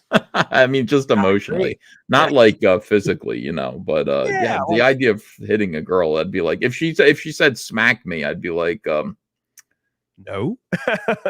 Yeah, no, I'm not going to do that. And fortunately, yeah, you're saying it's a bad idea anyway. So my instincts are correct on that. I like the playful thing. Like, say you're married, right? And you walk by and you notice your wife's got a fat ass. So you're like, you know what? And you just kind of like give it a little like love tap. That's cool. I like that. You know, but no, I'm not gonna punch you in the face, because as soon as I tell you you can't have like $1,000 for whatever you want to do this weekend, oh, I didn't get you the bag for your birthday you wanted. Oh, suddenly I'm in jail. Oh yeah, he hits me all the time, every day actually. Here's the evidence. Here's the evidence. And I'm like, oh great, I'm fucked. I did punch her 37 times, but she told me to. Who's gonna believe? The chick with the black eye or your dumb ass with the bruised fist? It's gonna be pretty obvious, you know. The chick with the black guy? No, the black eye. But she's gonna look for the black guy. That's what she does. They always do that shit. What is that about? I don't know. I'm not really sure. I'm just tired of that shit. Yeah. Look, I know I'm inadequate. All right. Well, like, you ain't gotta leave me. Right? Sorry. All right. Nothing wrong with having a father-in-law. No. Get what I'm saying? Anyways, we derailed the shit out of that for about an hour. I think we started talking about comics, and then we got into the weirdest sex talk I think I've ever had online. I didn't mind. You know, I'm perfectly happy to enlighten people. Thing to talk about. Speaking of sex talk, we are exactly 580 from Fight Milk. 580. The top dog today is Mr. Trent Westbrook. I love you, dude. I appreciate you. A bunch of gold boys, snafu up in that bitch. Got 6 of them bitches today. Gold boys and 2 orange boys. No pink boys. Get the hell on it, doggone. I appreciate you guys. Welcome to CamelCast. Somebody said Skytex. Thank you. Yeah, it's pretty wild. Hey, Joe Ball's in the chat. How you doing, buddy? So let's get back. So what we were talking about, you gave your life away to this shitty industry, and you always wanted to draw. So how did you end up getting a job? Like, do you have to like send out art, or you send out submissions? How does it work? I think the way that it worked for me was I just decided I was going to start drawing my own comic book called Cyberfrog. And I got the idea because, man, everything comes back to sex. I got the idea for Cyberfrog because I'd lost my art stand. I was doing caricatures, and I couldn't make that business work on my own. Not in the Burlington Center. There was no traffic in there at all. There were young ladies, but there wasn't a lot of traffic in there, foot traffic, people wanting to buy caricatures. So I lost that business, and I just decided I better start drawing comics. And I did. I was like, what am I going to do? And then I met this Puerto Rican girl at this place. I've told this story before to my own people. I met this Puerto Rican girl, and she was really cool. And she came by. I was working in my dad's law office. He had a whole room for me. She drove by, and she's like, I just came back from Puerto Rico. I brought you a gift. And she brought me this little porcelain frog. It's a coquille. It's a coquille. What the hell's a coquille? That's the noise that frogs make in Puerto Rico. They go coquille, coquille. And so she gave me this Puerto Rican frog. And I was like, oh, that's great. And then she started to make out with me. And like we hooked up in this room in my dad's office while her boyfriend was in the car outside, leaving it idling. God. I said, your boyfriend's out there. And she said, yeah, but he'll wait. So he didn't have to wait too long, though, Camelot. Yeah. Dude, I know how to do. Yeah. All right. So anyway, I got this frog, and I looked at it. It had a face, and I went, oh, man. I drew that face, and I just cyber frog. I don't know. That was where the idea came from. And I just started drawing these comics. And then I went and I found small press publishers. I found Hall of Heroes in Elkhart, Indiana. They agreed to publish it, and I was off to I was drawing comics at that point. I had my first comic book published. Took it around and showed it. Cyberfrog? You finished Cyberfrog and you sent it off, and you got yeah, like I was like, well, I drew about 5 issues of Cyberfrog that I published them recently, by the way. These the never before seen issues of Cyberfrog are part of this hardcover book that comes with the warts and all executive edition. So a lot of people have seen it by now. But I just started drawing these comics, and then I found a publisher with Trent Kanuga, Matt Martin. They were already working there. Christian publisher in Elkhart, Indiana. And one of the guys, Matt Martin, who's now drawing Snowman for All Caps Comics, he was drawing a book called Vortex, which was he was like a Christian version of Spawn. Like, instead of like selling his soul to the devil, he would fight the devil while quoting proverbs and shit at him. Like, he would just like kick him in the face, and he'd talk about Jesus. And A very interesting book, and I read it, and I was like, oh, this kid's 17 years old. I'm 18 or 19 years old, whatever it was. And he had left his phone number in the back. He's like, if you'd like to order a poster of Vortex, call me at, and then he put his phone number there. Jesus. I said, I'm calling this kid. So I called him up. Was like, dude, yo, I'm Ethan from Jersey. I want to work with you guys. I want to get published by Alan Stewart at Hall of Heroes. And he's like, oh, send me a packet. We used to send photocopies back and forth, snail mail. That's the way it worked back then. Yeah. And they got me a job. Alan Stewart agreed to publish Cyberfrog, even though I don't think he cared about it. And it was fantastic. We used to do signings. He's like, we have a signing appearance at the Elkhart County Fair, and it'd be me, Matt, and Trent, and we'd be sitting at a big table in between horses. It'd be stalls of like barnyard animals, and we'd be like, "Do you want to buy our comics?" That was just so awesome. It was just great times, man. And those guys became lifelong friends. I don't know. Anyway, I had my comic book. I went to Philadelphia Comic-Con. I started passing it out to a bunch of people, very naive, handing it to all these publishers and editors. And the editor of Harris Comics, I was doing Vampirella, said, your work's good. Let me give you a job. You want to ink this? The inker for Vampirella Shadowhawk at the time, he got arrested for cocaine or something like that. I don't remember what it was, but this was a big deal to this publisher, this company, Harris Comics. They were going to do a team-up book with like Shadowhawk, an image character. It meant everything. A lot of money riding on this. Yeah. And this inker just disappeared. Pencils were already done. And so, she said to me, you want to do this? You want to fill in and do these 20 pages? We'll pay you $200 a page. Damn. The 1994. That's pretty good. I'm still living at home with my family. And if you know anything about our story, if you read my brother Noah's book, some people did, you understand, like we were dirt poor. I mean, we were just, honestly, my dad was a space case at the time, wasn't earning a living. And so suddenly I get this gig where it's going to take a week or two to do these 20 pages. And I'm getting $200 a page to do this job. It was amazing. And it happened right at Christmas too. So that was it. And I did a terrible job, but I did it on time.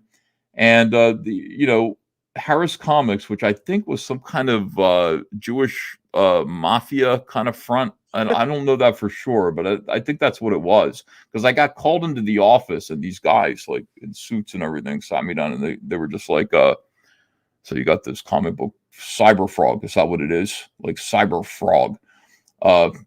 We'll publish it. You want to come work for us? And I was like, oy vey, l'chaim, I'd love to. I want to be part of the mishpeka here. And so, sure enough, they started publishing Cyberfrog. And the whole thing, I think it was really weird. Like I'd walk around the publishing office, Camelot, and they had all these kind of, in my opinion, fake magazines. It's like we have Men's Workout magazine, and I'm like, this is gay pornography. Like that's all this is. Like it's like, oh, this is teaching you how to lift weights. I don't see lifting weights. I see a man bent over with his ass cheeks spread, and he's also got weights. That's not a weightlifting magazine. Yeah. Like this is bullshit. But they were also publishing Vampirella. They had that license, and they had Cyberfrog too. So anyway, did that for a little while and then ended up at DC Comics when that folded. The whole thing was they were able to get a deal. This guy, Mark Friedman, who had a company called Surge Enterprises. This guy was something else. He got a hold of Cyberfrog. He was just like, listen, I'm the guy who made the Turtles big. He found the Teenage Mutant Ninja Turtles comic book and he made that into this guy's like a billionaire. Yeah. And now he's like, I'm going to do the same thing with Cyberfrog. So, we agree. We have a contract. We're going to split it into whatever profits in thirds, which I thought was a pretty good deal. He gets a third. Harris gets a third. I get a third. And we went all over the place with Cyberfrog. We had a toy deal with Playmates Toys because he had a relationship with them because of the Turtles. Fox Kids was going to air a cartoon, a CGI cartoon by Mainframe Animation, which was the company that was doing Beast Wars and Reboot. So if you remember those, you're a young man, you don't remember Reboot, but some people do. Reboot was the guy with the purple guy, right? I think so. It was back in the early days of CGI animation. I remember that. Yeah. So this company out of Vancouver, Canada, was pumping out, these CGI cartoons for TV. We had everything. We had the toy deal. We had this is the Holy Trinity. This is how it works. This is how people get rich in this industry. You got to have a toy. You got to have animation, and you got to have a network to air the animation on. And if all those things are working in conjunction, then you've got everything you need, toys and a means to advertise them. And then, okay, so everybody's going to get rich. This guy said, he took me out for pizza, Mark Friedman. He's like, what are you looking for, Ethan? What is it that you want from Cyberfrog? I said, I want to have $1 million. And he said, son, if I make you $1 million off of this deal that I've arranged for you, I will have failed you. He's like, we got everything lined up right now. Everything. So, anyway, I didn't make a dime off of it because I made some. I made about 13 grand for the initial payment, But Japan, and this is why I don't like Japan, by the way. The Japanese contingent of Playmates came in and fired everybody at Playmates Toys. And I got the guy I met with who taught me everything I know about toys. I said, we got to make some Heather Swain toys. He's like, bitches don't sell. He's like, when we make action figures, we short pack the bitches because they don't sell. Kids don't want to play with girl toys. They don't want to play with girl action figures. This was common wisdom back in the 90s. Everybody knew that. Like we put April O'Neil out. We got 50 turtles in a box and then one April O'Neil because nobody buys her. She's a peg warmer. Right. Am I boring you, Camelot? No. I'm intrigued. Okay. What? So why did the deal only fell apart because of the toy thing? Yeah, Japan came in and said, "Listen, everybody who's working here, you're fucking up. You're all fired." So I get a call. I'm passed out. I drank a whole bottle of Wild Turkey. I'm like unconscious in my apartment, and phone rings. It's like 2 PM, and it's this guy Tim who used to work at Playmates. And he's letting me know that he's in his car. He's leaving with all of this stuff because he's just been sacked by the Japan contingent of Playmates who fired everybody. And so he's like, unfortunately, the Cyberfrog deal is just not going to work out. But I enjoyed getting to know you. And, here's my number. Wherever I land, I'm sure that we could get together and do some.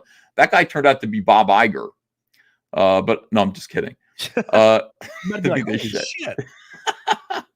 But no, I was drunk and I was like, figures, whatever. I never took his info. I don't know where he is. I hope he's doing fine. But over at Mainframe Animation, I met a young man by the name of Dan DiDio, who was working in Mainframe at the time. He's running Mainframe, and he went on to go to DC Comics. So I had that connection with him. Harris Comics just said, this isn't, obviously we're not going to get a toy deal done. I don't know why we're still publishing you. Go fuck yourself, essentially. Once one piece falls apart, we don't have a toy deal. So why would there be animation? Why would it be on a network? They back away too, of course. You've got to have all three things. So I ended up going to work for DC Comics. I sent them drawings of this little kid called Impulse. That they had, I knew the book was not doing so well, even though it used to be hot. So I sent them, so I can make it hot again. And I did. They hired me to draw Impulse, and I had my foot in the door at DC. And for a long time, it was okay until they found out I was a Republican. Wait, so when did this happen? Because I've always wondered about this. So about what? So is that literally why? Because you're conservative? Yeah. Yeah, I mean, it's a weird thing. Like you don't realize it at the time. I'm just like, I think I'm a Republican. I had a political awakening around 9/11, but my first wife, who was my son's mother, when we got married, she's like, "You're a Republican, right?" And I was like, "I don't know. I think I'm a Democrat. I grew up in New Jersey." And she said, "No, you're a fucking Republican." And this was like a day after we got married. Right. She said this to me, and I was like, "You're a Republican?" She said, "Yes, of course I am." She's like, "Listen, I come from Scarsdale, New York. Like we're Republicans around here." I went, "Oh, well, let me okay, I'll vote Republican. I don't give a shit. But over time, I started to realize, you ask yourself questions like about basically, I'm like, no, I actually am a conservative Republican. But that was 1998 was when I started to realize it. And then 9/11 happened, and I was like, fuck these people. Suddenly I'm a warmongering neocon ready to go kill some people overseas. Just like everybody was, I think, back then. I mean, I lived in New York when that happened. I drove past the smoking brown sky like 2 days after 9/11. I was crossing the bridge, and I saw where the towers were, and there were helicopters still in the sky and just brown smoke in the air, and they were gone. And I felt a flush of like patriotic anger and fury. I was driving down to Philadelphia for some kind of convention or something, and I was so angry about it. And I knew, I knew I wanted to be active in politics. I knew I wanted to get involved, but other people other people around me who knew me were definitely all leftists, and they did not like my political awakening at all. Not at all. And they tried to talk me out of it. A lot of them did. But the word spread that, suddenly I'm reading Ann Coulter books and listening to Rush Limbaugh, and just like, yes, like I'm having like in my early 20s, I'm taking all this stuff in, and it's, it's changing my whole world. But they started gossiping about me really quick in the industry. And that means, so what year was this, you think? 2000, what year? I want you to, so it's 2001. Right. So that's when this happened, when they started talking shit. Yes, that's when 9/11 happened. Well, yes. I know that. I didn't know how long it took for them to be like, wait a second. Because, when probably 2012, 2010, I guess it did happen in the industry way earlier. But it's just wild to me that you can just having a political view get you blacklisted. And I have a lot of friends that work in LA, and they've told me that they're conservative, but they are not. They will never mention it because they will lose every job opportunity. That's right. Yeah, I met a lot of conservatives who were just like, "Hey, man, good on you," But I mean, the thing was they were quiet. They still are. Some of them are still there. I could think of maybe 3 or 4 pretty big names that are closeted conservative Republicans. But I'd made a friendship with Jeff Johns over there. Jeff started working at DC the same exact time I did, and for the same editor. So we started becoming friends. And he came over. He was working with Dick Donner, editing Conspiracy Theory or something like that. One of Richard Donner's movies in the 90s. He was going to work on what's that movie called? Where was it Richard Donner who directed this? With the Goonies. The Goonies. Oh, yeah. He was going to do some kind of remake of the Goonies or something. I remember that too. But we started working together, and then we got this idea to do a Flash horror story. Let's take Flash and let's put him in a Batman story and see what happens. Yeah. And so came up with Flash Iron Heights, and it was a huge critical success with a lot of ideas that sprung out of it that we retained ownership of. And then we both went to Marvel Comics together. We were just buddies. We just became buddies. And then, once Marvel kind of ended, we came back and did Hawkman and then Green Lantern Rebirth. And at that point, we were a team, and we were considered to be, by DC management, to be like an unstoppable team. You could put us on anything and we were going to sell. Right. And we create stuff. It wasn't just Jeff's worked with a lot of great artists, but none of them create things like I do. I'm a creator, not just mostly a creator. I'd say more so than an artist. So we would just create this amazing stuff and generate ideas that were making millions and millions of dollars for the company. So it didn't matter that I would sit there and say Senator McCarthy was a fucking hero. He was a genius, and there were communists all over. There still are. There are communists here at Warner's. I never said that. But there are communists all over the government, and he uncovered them, and he's been, mistreated, mislabeled by history. Like, that's the kind of stuff that I would say in message boards with other, like, comic book professionals who are getting sick of my shit. Right. Sick of it. Even though I was speaking the truth, to these heathens, to these communists, to these scumbags. They didn't want to hear it from me. So, they immediately kind of othered me, but they couldn't completely otherize me because I had Jeff Johns and I was creating stuff that was important. And if any of them worked with me, they knew, and they all wanted to, they all knew that they would make a lot of money. Right. So that's when it started. Anyway, real quick, Noah Sanders says, when I was in high school, I had a girl dump me after 2 years. She got fed up that I wouldn't slap her in the face full force when we were in bed. I later found out she carved my name into her thigh. Wow. Anyways, Jesus Christ. Well, it sounds to me like you dodged the hell out of that bullet, man, for real. God, sounds to me like she really cared about you. Maybe you should look her up. She cared about you so much she might slit your throat. Like my first girlfriend when I broke up with her, she was crazy, dude. My first girlfriend ever. If I looked in the direction of women, and there would just happen to be women in my line of sight, she would slap me as hard as she could. And I broke up with her because I got tired of it. Now she was like a hot emo girl back in the day, or a scene girl, but I got tired of that shit. I'm like, fuck this, dude. So I broke up with her, and she said she would text me and say, I'm on my way to your house to like sneak into your window and ride you while I slit your throat. And I'd be like, okay. And I just wouldn't respond. So, and she never slit my throat. So it all worked out. Nirot and exactly says, imagine if EVS had succeeded at that level back then, he'd just be a rich, delusional guy who barely works and knows anything about how things really are. Like the Invader Zim, a reboot guy. I don't know if that's true exactly. I met that Invader Zim guy way early on. I've met him before. Well, not the guy that made. I met the guy that voiced Invader Zim. Oh, I met the creator. What was his name again? John something or other. He had purple hair way back when in the 90s. Oh, shit, no idea. What's up, Sim Ink Slayer? How you doing, baby? And Wild Horse, the beautiful, illustrious Wild Horse with the 4th Orange Boy tonight. Thank you so much, Wild Horse. I love you and I appreciate you. Get the hell on it, doggone it. Only 540. Was that the right math? Yeah, from Fight Milk. So what was the straw that broke the camel's back? Where they're finally like, all right, we're done. Well, I mean, I think a lot of these leftists were annoyed by me. There were a couple people like Cully Hamner, Dave Johnson, these scumbags who are actually telling guys like Shane Davis and Kelsey Shannon, who now, turns out they're worse than I am. But they were like, we used to get taken around and they'd be like, don't talk to him. He's a Nazi.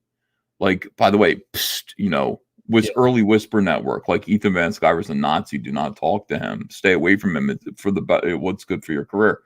These guys are all telling me this stuff. Now, Valerie Durazio, who was a DC Comics editor back in 2004, 2005, until she was groped by a male feminist editor in the office who is now still working at Marvel Comics. That's what always happens. By the way, yeah, these guys, they hide in plain sight. She told me, and she actually tweeted it out. She's like, when I worked there, Ethan was like a nice guy, but like everybody told me not to talk to him because of his politics. So there was that. And then really what happened was Trump was elected. That's really what happened. Everybody, we were doing fine. We were all working together. A dysfunctional family, but I'm producing the greatest work of DC. By the way, the entire 2000s, 2000 all the way up to 2010, I kept that company afloat. Green Lantern, Flash, Blackest Night, Sinestro. That's weird too, because when the Trump shit happened, 2015, I think is when it started, when he was running. Yeah, it became weirdly socially acceptable and totally like not against the law to discriminate based on like viewpoints. So everyone was fired in every profession that was like had to do with any kind of entertainment, and they would be really upfront about it too. But we fired him because he's a Trumpster. He's evil. Yeah, no. Listen, it was a weird thing. Like when Trump won, I couldn't believe it. I honestly couldn't believe it. I knew everybody was upset. Everybody gets nuts around election time when you're a leftist. They get crazy. But when Trump won, listen, I forgot about this, but this is really funny. Like the leftists now will gaslight and say, that's not why Ethan got blacklisted. Yes, it is. I drove them crazy. I got a Trump hat signed by the president, a MAGA hat, and I tweeted out me like this, like that, like that. Make America great again. Then the wheels started spinning. And then I got invited to the inauguration. and I live streamed myself at the inauguration with a MAGA hat, walking around, talking to other Trumpsters. I forgot that I did that. At that point, Bleeding Cool decided that they were going to go in on me. They decided that was a bridge too far. And a lot of other people were telling me just recently, like, it really started to happen when you live streamed yourself from the Trump inauguration. That's when they decided you had to go, which was unbelievable. And so it all kind of started. I started to be harassed by these people. And I tweeted out something. I tweeted out an image of like I don't know, it's a stick figure wearing a Democrat shirt on a stool, getting ready to hang himself, and a Republican eating popcorn, like just like enjoying it. They said to one of these guys said to me, "Don't you laugh? Suicide isn't funny, Ethan." I said, kill yourself, loser. Now, this guy's like, I have been struggling with suicidal ideation my whole life. And so that whole thing made the rounds. Like, Ethan told a fan, this guy was not a fan. Okay, this guy was a fucking troll, to go kill himself, which was the parlance of the time. What does go kill yourself mean on the internet? It means just go fuck yourself, or who cares, basically. Jump in a lake. It means I don't like what you said. Right. Go away from me. No, that was used. That was weaponized. To, you know, a bunch of different things came together. That was weaponized to get DC Comics upset, to get other people upset at me.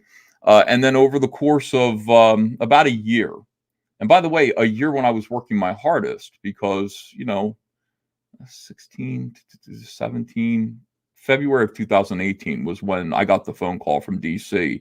They were just like, you know, we can't renew your contract. But I was working my hardest because I had a new baby, and Andrea was my new wife, and she was telling me, get your act together and work harder, you know, produce more work. And I was. But the torrent of just abuse, I'd never seen anything like. I was used to being loved.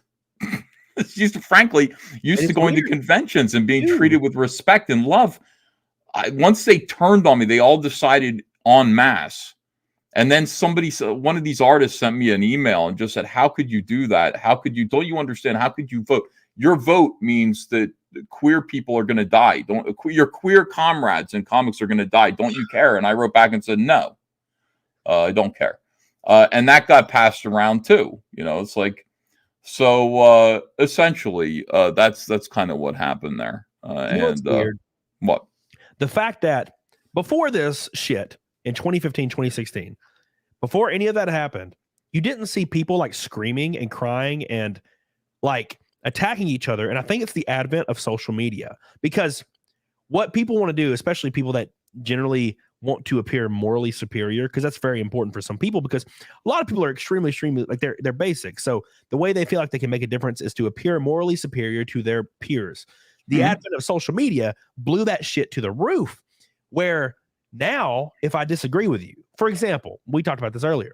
If I say, I don't think teenagers under the age of 18 should be operated on for like transitioning purposes, I don't think that should be a thing. It's weird.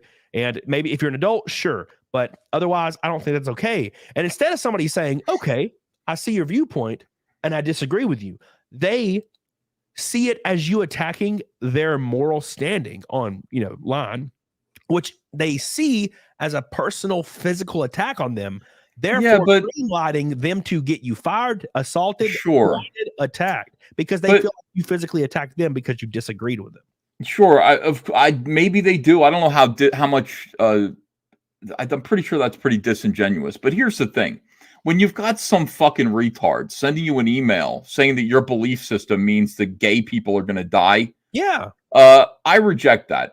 I don't think so. I don't think that Donald Trump's presidency is going to result in any gay people dying. And how dare you suggest that to me? And fuck you and all your concerns. I've got my own concerns that involve people getting back to work, the economy, stopping getting entangled in foreign wars. And you come to me and you're like, don't you care that I don't have any queer comrades. Shut the fuck up and stop telling me that my vote means you're going to die. If you're going to do it, as Scrooge once said, do so and decrease the surplus population. Stop threatening people that you're going to die if people vote their conscience. Yeah. Fuck you. Like, that is the weirdest thing. And I reject it utterly. I just utterly reject it. And how dare you think that that's who we are and that's what we're about and that's what Republicans or conservatives believe? Dude, Fuck I went to a party, like a small house party in 2015, one of a mutual friends. And, you know, there's people out there that you can tell they're not very bright. They're not very informed. And that's fine, dude. I don't really care to be super informed about certain things either. I don't care about cricket. I'm not watching tournaments. I don't want to watch bowling. So I don't know about it. But I also don't force myself into the conversation to get angry at people. But I remember I was at this party and it was like bullshit. You know how, like, back in the day, are you going to vote for like Bush? Or are you going to vote for, you know, Kerry or whoever the hell was back then? I can't remember, Bush or the other ones. Whatever. Gore or Kerry? Yeah, Gore, yeah. And I was like, oh, you know, I maybe Kerry, maybe Gore. Like, I don't know, you know, like, I'm not following it too well. And I remember I was at this party and this girl that I didn't even know was there. And she's like, so who are you like voting for? And I'm like, I don't really get very involved in it. And I was like, but I think it would be hilarious if Donald Trump won. I think that would be like crazy and like exciting and entertaining. And that's kind of what I'm in. I kind of like, I have it for it's an entertainment thing for me. I like to watch this all happen.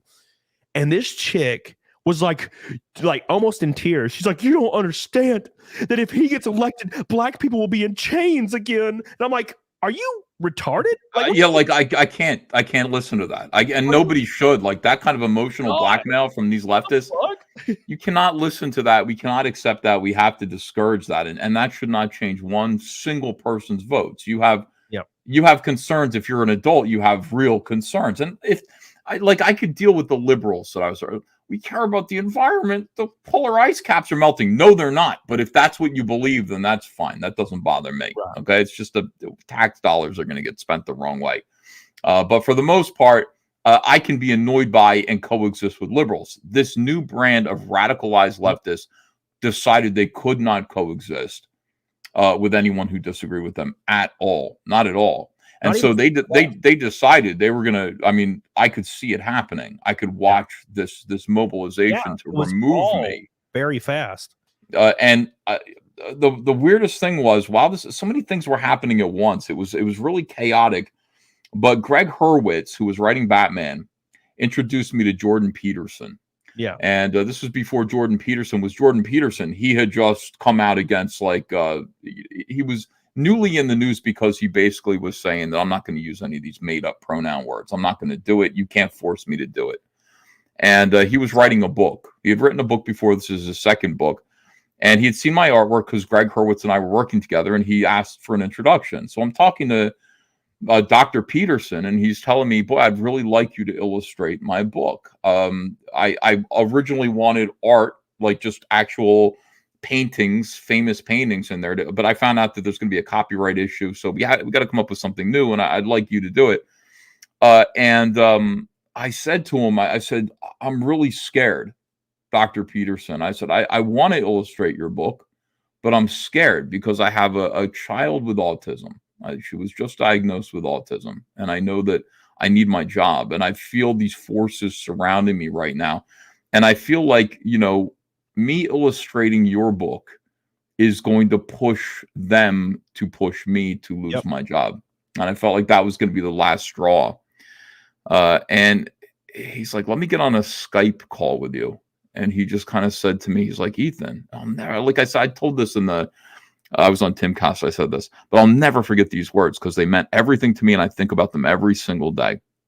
But he just said to me, you cannot let these mobbers back you into a corner. Yep. You know, you saying you want, if you don't want to illustrate my book, that's one thing, but like, you want to illustrate my book and you're not doing it because you're afraid and you're afraid of them. So you can't, they're pushing you into a corner and they're deciding things for you. You can't let them do that. And I just said, fuck it. You're exactly right. I'm going to illustrate your book. So I did. I illustrated what turned out to be one of the best selling books of all time. I mean, you know, 12 Rules for Life has sold millions and millions and millions of copies. I did not negotiate for royalties, by the way. Rip. Fucking hell. I just got a flat fee for it. Fine. Like, that was it. More people on Twitter, more of these radicals from Comics Alliance sitting there saying that I was now officially a white supremacist because I was associated with Jordan Peterson. And yeah, that was it. That was the straw that broke the camel's back at that point, Yeah. And it's weird because, I'm kind of center, like lean right. I don't think about it too much because then again, everybody starts freaking the fuck out, right? And I try to avoid that if all possible. I'll talk about it with friends and family, but I usually try to stay away from it. But man, it's weird how even if you're lean left, you're a Nazi if you don't agree with these things. And they're doing the same shit, by the way. You know how you were like, oh, if Trump gets elected, gay people are going to be like, now they're doing the same shit. I see it on Twitter every day. It's like if Trump gets elected or if DeSantis gets elected, everyone's going to die. They're calling us killers. They're calling us Nazis and murderers over and over again. You can't. I'm telling you, exterminate trans people. Camelot. Genocide them. Like what the fuck? You gotta let all this radicalize you. I don't understand how people are not radicalized right now. I don't know how you can just coexist with this and say I can live with this. You can't live with this. You can at this point being like maybe I'll vote for for Trump. Maybe I will or whoever. Hopefully it's Trump. There should be no maybe about it. You have to do it. You have an obligation to save your country at this point from these people. And vote for the one person who seems like, he's going to, hopefully he'll do it this time. I think he's got to be learning his lesson right now. One person who's going to quote unquote drain the swamp. You got to do it. Yep. And we all have to push back against this as hard as we can. That's what ComicsGate is. It's like ComicsGate was, they tried to, these people, Mark Wade was one of them. Said, ha ha ha, we're going to have Ethan Van Sciver bagging groceries by the end of the year. And they just want to ruin you. That's the whole. And if it's like, if you think differently, they just want to, and I see it every day, dude. Like I tweet this shit all the time because I used to not get involved. And then when they started like including children and all this shit, like, it's like, oh, there was a new study that came out that the most like important time to give kids hormones is 6 years old, and I'm like, we can't. I'm done with this shit. We're we can't. Not an inch further from this. I mean, we just can't. It's like we've accommodated this group of people here and all of their demands for too long. And at this point, once it's touching the kids, and they are going after the kids, that is too much. Okay, it's too much. So people do have to stand up. I'm not a politician. I don't do this. Like, all I know is comic books, and I feel the presence of these people in the industry that I devoted my life to. And it might be a frivolous industry, but it's the industry that I devoted my life to, and I'm not giving it up without a fight. I'm not going to bag groceries. I'm not going away. You're not getting rid of me. I am here, and I am more of a nuisance and more of a presence and more powerful than I ever was when I was working at DC. I'm not going anywhere. That's ComicsGate. That's what it's all about. And if I can get other people to also benefit from not having to answer to, base their lives around mealy mouth. You know what it means to work at DC Comics right now? You have to wear a rainbow flag Superman shirt and pledge allegiance to these rainbow people all the time if you want to keep your job. And you see that all the time. You see all of these people trying to just ensure their continued employment by making these characters that they didn't create, that they had nothing to do with, making them all homosexual. Why do you think that's happening? These people are desperate to keep their jobs. And I can't tolerate that. I think it's ridiculous that you have to appease these radicals who don't care about comics, don't care about these characters, take no responsibility for the stewardship of these great characters. I believe when I was working there, I got to make Green Lantern so that I can hand off Green Lantern. I didn't create Green Lantern. I'm going to hand him off better or the same as he ever was to the next generation. And they immediately made him pansexual. The minute that they got a hold of him and I left, he became a pervert instantly, because that's all they can do. So we have to push back. We have to make it so that we can make comics without having to appease perverts. That's it. That's what ComicsGate is. So anyway, my God, dude, it's absolutely infuriating. And that's all I can do. There are other people who can do more. There are other people. You got Eric July, who's out there. He's in music. You got Pimple, who's out there like talking to millions of people. I'm just a little guy here. I always was. But I can do comics. You know, I can do comics, and I'm telling the best story. I'm telling a meaningful and impactful story that will stand the test of time. And it's called Cyberfrog, which is crazy. It's called Cyberfrog, but it's everything. If any comic book is going to survive and actually speak to people in the future as literature about what it meant to live through this time period in comics, it's going to be Cyberfrog. And people are discovering that now. People are reading Red Planet and they're going, "Oh, I see now." That's right. It's going to stand as it's not hard. One of the only pieces of important literature to come from comics this decade, this pathetic decade in the comic book industry, because there ain't anything else. You'll notice they're still pushing. Like I follow Eric July, I follow you, and I watch. I see your tweets all the time. There are still people pushing back. I mean, there's people pushing back because Eric. What do you get on the first run of his campaign? It was like $4 million, right? It's like $4 or $5 million. It was crazy. And there are still people right now saying that it was a lie. He should lose everything. He's terrible. He's a piece of shit. Why? It's never going to stop. It's never going to stop. It's not, see, what he proves is that it's not, this didn't happen to me because I'm a white supremacist. They never believed that. That was an instrument that they used to destroy me. Because it's happening to Eric. Eric is a black man, okay? Has nothing to do with racism or any of the accusations that they claim. Those are just lies. What it is we represent taking power away from these people. Yep. Me and Eric are proving and visibly proving that we don't need them. They're not necessary. Nobody has to crawl to them. Nobody has to answer them. Nobody has to profess some interest in quote unquote social justice. The idea that people are marginalized is a bullshit lie that nobody has to live with. Nobody has to base their lives around. Nobody has to suffer through. And so we must be destroyed. And they've wasted. It's great that Eric's here. I laughed with him when I was on his show. I said, "Thank you for showing up, because now you're taking like 80% of the abuse that I used to take. How do you like it? How do you like it? It fucking sucks." Yeah. But that's what's going on. It's important that we do this. It's because these people have had so much power, and it's been almost basically socially illegal to challenge them up until recently. So they've had so much power, and now, like I tell people this all the time, I feel the pendulum swinging slightly. And, you have celebrities coming out every day, like big ass, like AAA celebrities saying, "You know what? I'm kind of over this bullshit." And they'll say it in like a cell phone Instagram reel. But you know what? I'm tired of this bullshit. All these insane radicals, tired of this trans kid shit. I'm tired of it. And they're coming out, and more people, because what happens if all of them come out and say it, or 90% of them? Suddenly, you don't have a pool to pull from anymore to sell your movies or your comic books or any of your media. So they're going to have to go where the profitability is, because eventually you're going to run out of money. Eventually, Camelot, we have to strengthen ourselves now, because right now we're able to do this. Okay, I mean, it's going to get worse, and they're going to make it so that we can't do this. Otherwise, they're going to pull back the payment process. We could be fucked. We really need to work hard to build, and it can't just be me and Eric. It has to be everybody working together to make stuff and to actually try to affect the culture. I'm going to devote the rest of my life to All Caps Comics and Cyberfrog.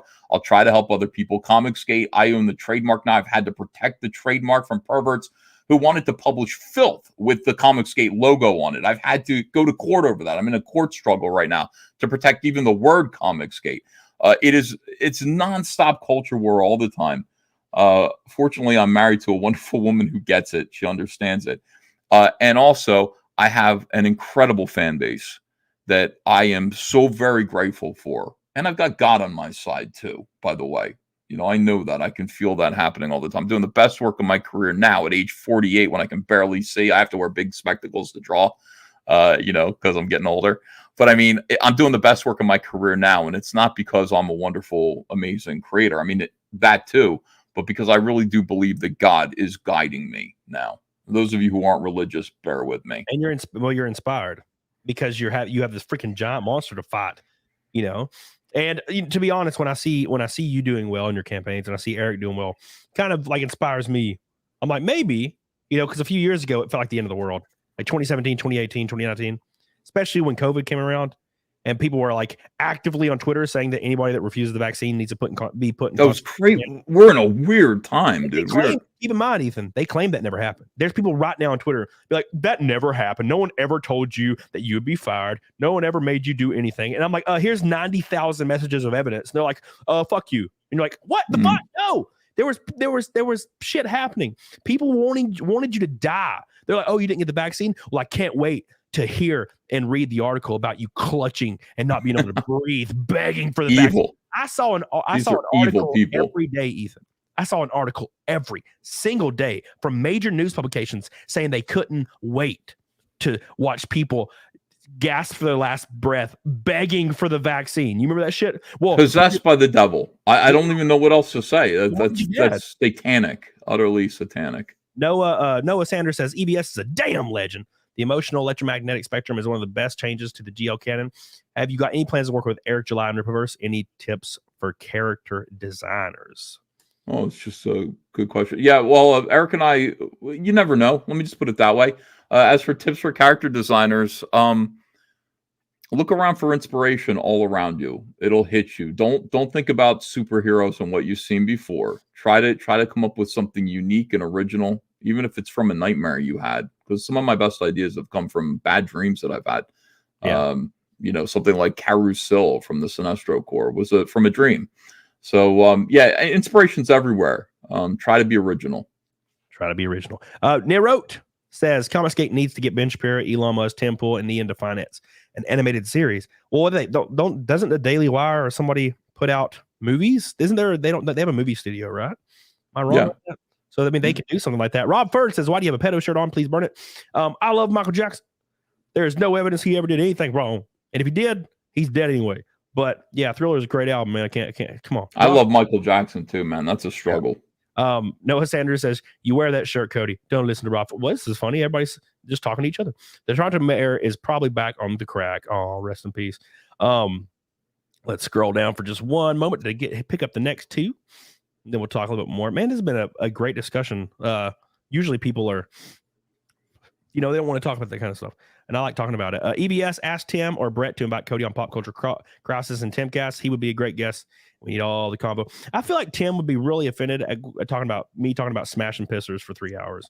He'd be like, I don't know. I feel like he wouldn't be into that. And that's what I always go back to because it's like my natural state. Because I'm not really a smart man. David Bowser says, EBS, a little guy. Tell that to your scale. Dude, he's 240. That's not, dude. I'm losing weight. Dude, 70% of people in America are grossly overweight. So you're doing better than 70% of people in America already. Noah Sanders says, a man before any great and important undertaking should invoke the aid of the Almighty God. Douglas Mikes says, Ethan, how did Jim Lee become such a SJW? It's the environment that he's around. He can't help it. He's surrounded by and dominated by crazy women. And that's what it is. Everyone around him who is above him is a crazy SJW women. Some used to work for the Bill Clinton campaign.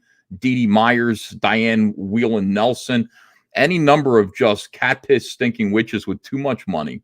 Who run DC Comics and Warner Brothers, and they've scared the hell out of them. I don't know how much of it is authentic, but you start. I'll never forget Dan DiDio like talking to me and saying, when he saw my "kill yourself, loser" tweet, he said, "That's not who we are." And I said, "You're quoting Barack Obama, dude. What do you mean that's not who we are?" Like, it's crazy, but it's the environment that they're around, and pulling myself out of it and reclaiming myself and saying, you know what, if I want to make a gay joke, I'm going to, okay, I'm just going to, and I go fuck yourself. Yeah. And if I want to say kill yourself, loser, I'm going to say kill yourself, loser. And you can either take it the right way or not. I'm going to just reclaim my freedom to be non-politically correct. And people around me are either going to understand that or they're not going to be around me for very long. So. That's what I said the other day. So, a few months ago, I was like, you know what? I'm taking back the word retard. We're doing this. I'm going back. We're doing it. I'm done, because it doesn't mean anything negative towards anybody that has any mental disability at all. It means you're a dumbass. When I call you, it's a slang word. We can stop worrying about hurting people's feelings and offending people, especially retards. They don't know. And dude, Yellow Flash will back me up on this. It's fucking white women, and for some odd reason, whenever they say shit, especially college white women, like 20s, mid 20s, when they say their opinion, For some reason, all these yes men that are hoping to get a crumb of pussy, they're like, yes, ma'am. Yes, you're exactly right. Yes, we need to do anything we can. We need to make sure that ID laws are not a thing because black people are just too poor and stupid to get IDs. I agree with you, white woman. And they say this shit unironically without hearing what's going out of their mouth. You ever heard that shit? The debate against ID laws for voting? Well, it's the entire comic book industry is run by pretty much white women who have cowed soy boys, okay, into compliance. And together, these white people have decided that black people need to be a part of this. And so we're going to invite and allow black people to be a part of this scene. But we're not going to give them too much power. We're going to retain our power, our position here in this company through HR and through various means to get rid of our enemies. But we want to give the idea. We want to feel good about ourselves. We are great white saviors who are going to allow people of color and gays and all these other people that we tell are marginalized. Can you imagine being told you're a marginalized person and that you're limited? You're limited by the circumstances of your birth, the color of your skin, your identity. That's how far you can go without the help of these fucking leftists. And you have to. It's an outrage. Keep in mind, if you're a black man, you can use it as an advantage, and that's why these people on Twitter, their entire profiles are a list of their deformities and their personal foibles and kinks. Yeah, you know, it's like that's what it is. It's just like, oh well, let me see, let me list all of these qualifications as to why I deserve special treatment and why I'm a victim on the internet, and that culture needs to be stopped. You think about it this way, like if you don't acknowledge it. Like, for example, Eric July, go back to him.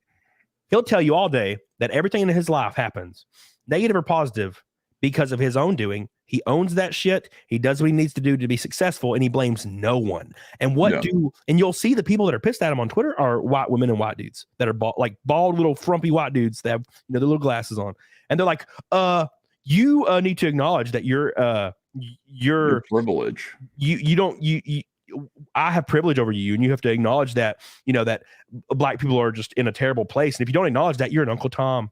And they'll sometimes call you the N-word. You guys do you remember when, I can't remember, it was like 3-4 weeks ago, maybe 2 months ago. Might have been Clarence Thomas, right? He said something like he said something that leftists didn't agree with, obviously, because he's Republican, correct? And the Supreme Court Judge Clarence Thomas, right? I might be wrong. Anyways, he said this, and all you saw on Twitter was like white women calling him the N-word. Calling him the N-word. I've seen that too. He deserved it because he's not actually, he's ignorant and he deserves to be called. So what it comes down to is it has nothing to do with your skin color or anything else. It's your politics. That's all it is. Yep. 100%, dude. 100%. Ryu, Carito. Hey, welcome back, dude. I'll be out early to see Super Mario movie. The leftists are now a religious group. It makes sense. Also, Ethan, try unsweetened almond milk. No sugar and tastes great. Or Fairlife. Thank you, Ryu. I love you, and I appreciate you. 6 Orange Boy today. These guys are going ham as hell. Thank you, Billy Hatcher. We need the Ducks. Shanny left, man. And then it's the first pink boy. You guys ready for the first pink boy of the night? It's Ray Harlock, my boy. Thank you so much, my friend. Here's one towards Fight Milk. Really great to have EBS on. Dude, I've been waiting for a long time to get EBS on. And finally, great to hear his story. He's a god amongst men. Cyberfrog is the goat. I need to find out, can I just buy Cyberfrog on eBay? Can I pitch it? Can I good. Right now on I gave you the link to our eBay store. I think it's in the description. It's in the description, yep. Okay, that's where all of the Cyberfrog stuff is. You can order Cyberfrog comics from our eBay store. I also have some original art up for bid right now. You can go and you can purchase any of that stuff. We ship within the 24 hours. It's going to end up on your porch probably in 2 days. On top of that, I've got a new campaign out called Cyberfrog Dark Harvest on Indiegogo with the follow-up to this book here, Cyberfrog Wrecked Planet. This is look how shiny this is. Do you have a campaign for this one? Yeah, you can get this on Cyberfrog Dark Harvest. The Cyberfrog 2 Wrecked Planet. Look how beautiful. We make comics the way we make comics that show that we love comics. We see them not only as great vehicles for terrific stories. And, listen, we don't care. We'll draw beautiful women. Nobody's going to tell us to cover them up. We do whatever we want to do. But also they're collector's items. This is a beautiful, there are 9 different chromium covers that look like this that you can collect. And 2 of them are almost impossible to get. But you'll be able to get these on our eBay store by summertime. In the meantime, we've got every other book there. We're doing stuff. We're making toys. There's Red Extermination. Yeah. We're making toys. Everybody who backed Cyberfrog Wrecked Planet on the first campaign received this toy for free. Look at this. For just at the $25 level, you receive a free toy plus some extra books. We made a gigantic Salamandroid toy here. Salamandroid is Cyberfrog's brother. And right now, these are PVCs, but we're in the process of doing something that no independent company our size has ever dared to do. Look up Cyberfrog Electric Blue action figures. We're creating a line of posable action figures that's as good as Hasbro, and we're doing it through crowdfunding. Here's what it looks like. We've actually got Cyberfrog action figures out there. You can order them. You can go to our Indiegogo page, Cyberfrog Electric Blue action figures. You can get Cyberfrog. You can get his friend Heather Swain. They've got lots of weapons and change out hands and heads. And then also get an army of Vespis. Look at this gigantic thing. Damn. These are the alien hornets that took over planet Earth here. So we've got these as well. Fully articulated, posable, amazing. Go to the Dark Harvest campaign and get the book and read it. Go to our eBay store. We'll ship that stuff out to you tomorrow. Get involved. We need your support. ComicsGate only works if we have backers, if we have customers, because we go directly to you. We don't have a retailer. We don't have a distributor. We go straight to you guys. So thanks. I put the link in the chat. Please, guys, go give him some love. Making a damn move. This story was insane, and it's crazy that you. I mean, I guess it makes sense that you would have to go your own way, and I mean, let's be honest. I doubt there's issues or even series from DC that are even making this much, like from sales, let alone, you know what I'm saying, backing. So that's really, really cool. So make sure you guys go check it out. It's beautiful. Look, this is, I mean, the key thing here is, I make my money. What happens is people back the comics, back the toys. I take that money and I make the toys and I give you what you paid for. But I make my money by overprinting. So I'll print a lot more of these books, a lot more of Wrecked Planet than I sold to backers. And we make our money selling the extras after we do fulfillment. Our business is going really, really well. But we invest all of the money that we have making these things superior to the mainstream. Okay, that's the key. We want our books have to be better than the mainstream. Well, I guess Cyberfrog 2 is out, yeah, or is it not out? Cyberfrog 2 is out. It's in fulfillment right now. Yes. So I can go get it. Yeah, you can order a copy on the Dark Harvest campaign first. Backers get their books first, and then after that, it'll be up on our eBay store. It'll be up on our eBay store in July, so you'll be able to get it instantaneously. Hell yeah. Right now, you have to kind of get in line for it by backing the Dark Harvest campaign.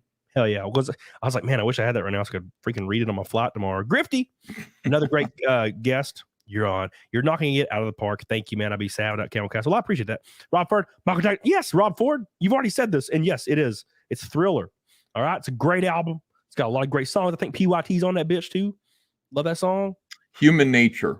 It's an amazing song. Looking out. Yeah. Good. God, amazing. God, what a beautiful song. What a great man that there's no evidence that suggests he ever did anything. Salty Engineer from Rumble. Thank you. I appreciate it. You got to live in denial. You might as well. I don't think any evidence is ever going to come out that proves that he did anything. But Texan, he did.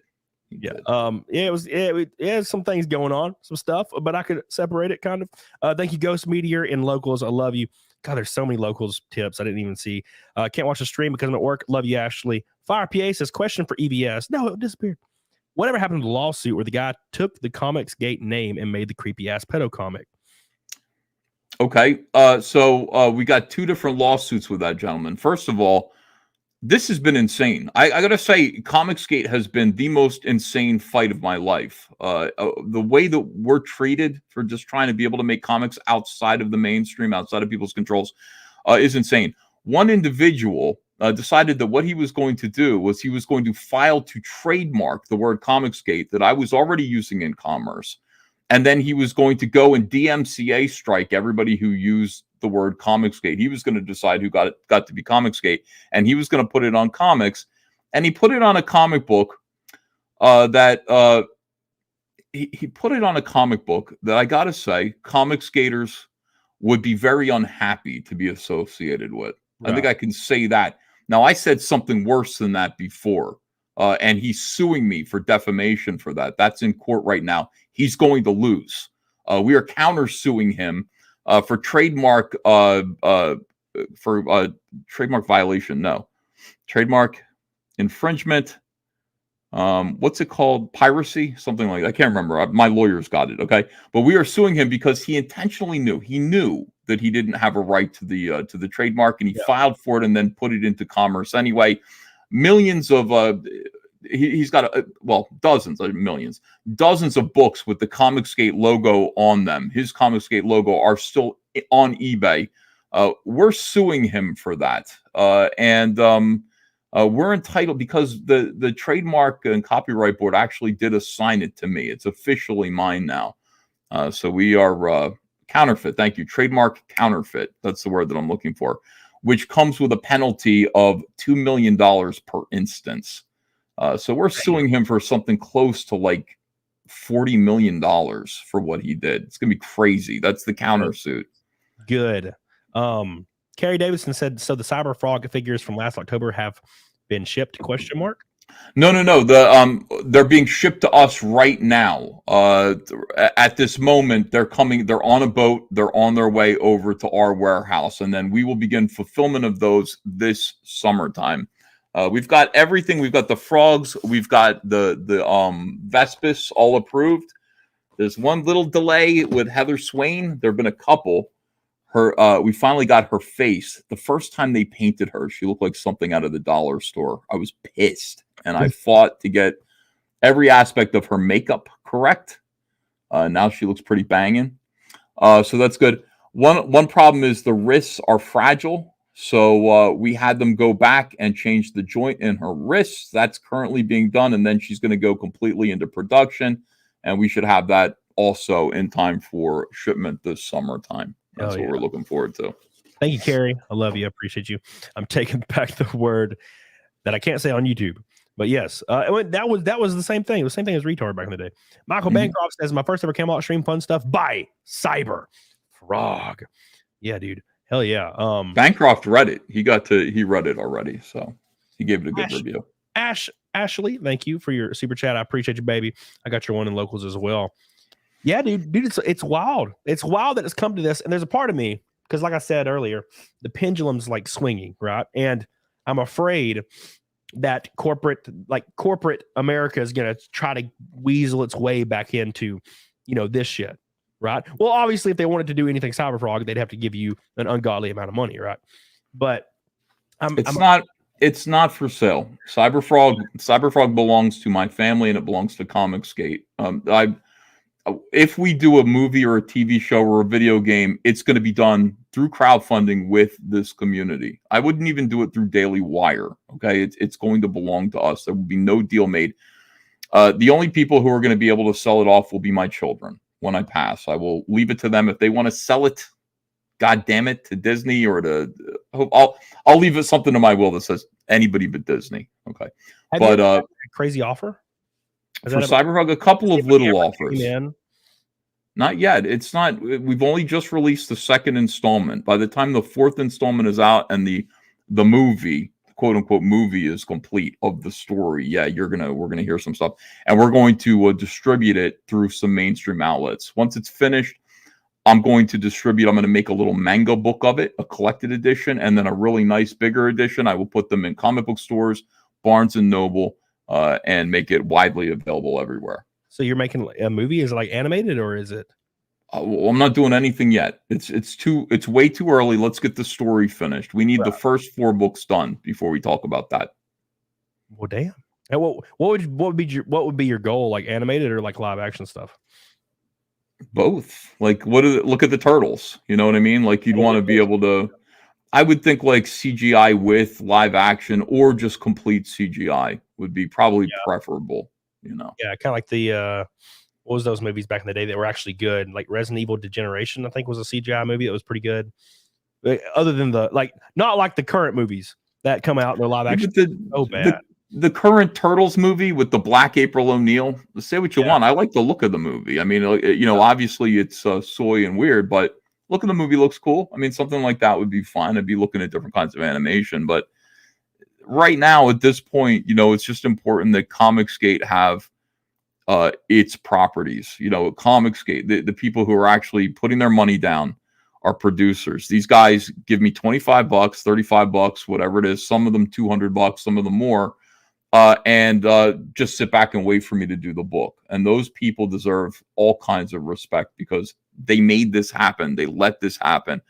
It belongs to them. I will never sell them out, ever.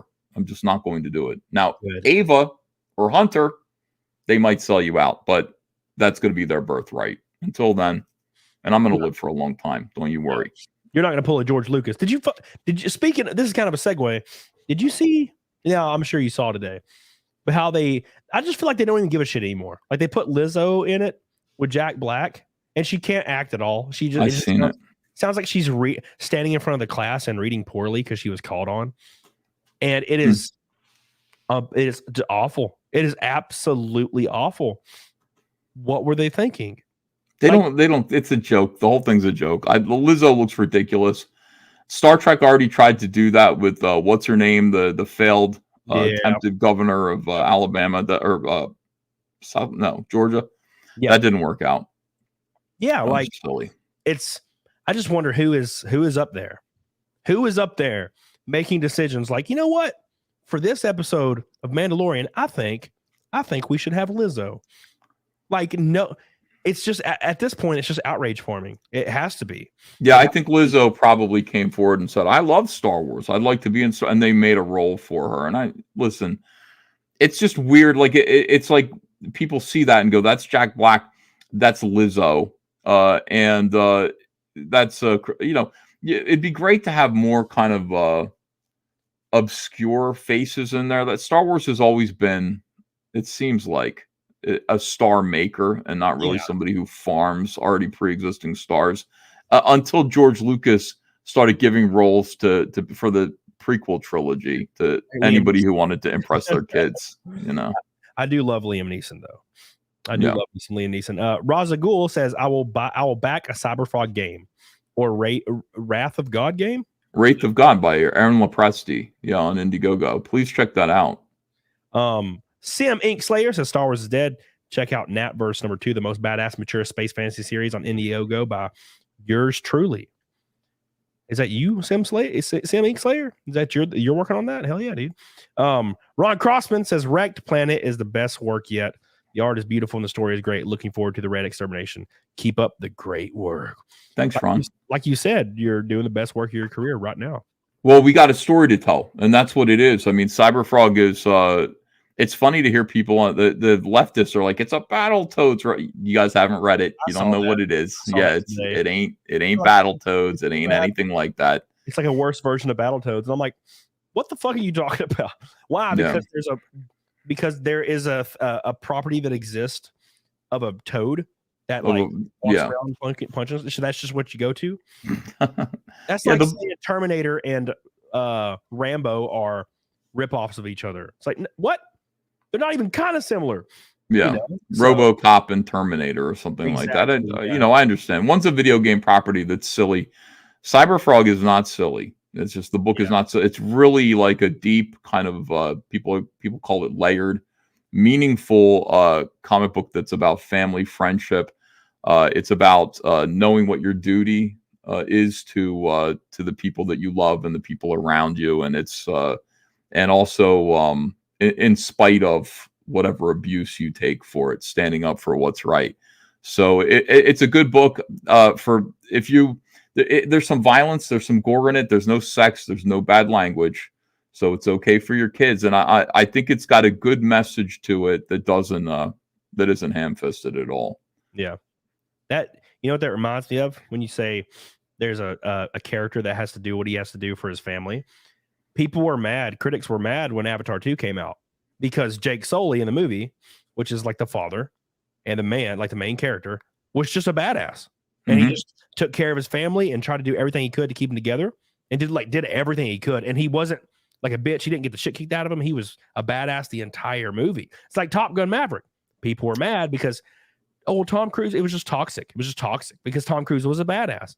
And they like it when these characters come back and they're like Luke Skywalker, sucking on titty milk and depressed and sad and doesn't want to do anything. Well, there's something in between that, because like Cyberfrog is not a badass right now. It's like Cyberfrog keeps fucking up and he keeps making mistakes, sometimes out of fear. Like he's not perfect. He doesn't kick ass because he's been disconnected from Chelsin, his mothership that gives him all of his powers, and he's got to rely totally on his natural physical abilities on Reg Planet. He makes mistakes. At one point, I've got, his best friend, Heather Swain, confessing to him that, like, she's scared. She's been scared. Like, she didn't used to be afraid. She's afraid. And so he knows something and he chooses not to tell her in this book, something that probably he should have told her, but he doesn't. He keeps the secret. And so he's not perfect. He makes mistakes, like that. And I think that's important because it humanizes a frog. Which is, when the thing is, I don't believe in representation the way these people are talking about. I don't believe that you need to see your skin color or your identity in a character. You need to see characters making believable, relatable human choices that you understand and maybe you can relate to because you felt the same way. Therefore, Cyberfrog is a frog. He's not white. He's not black.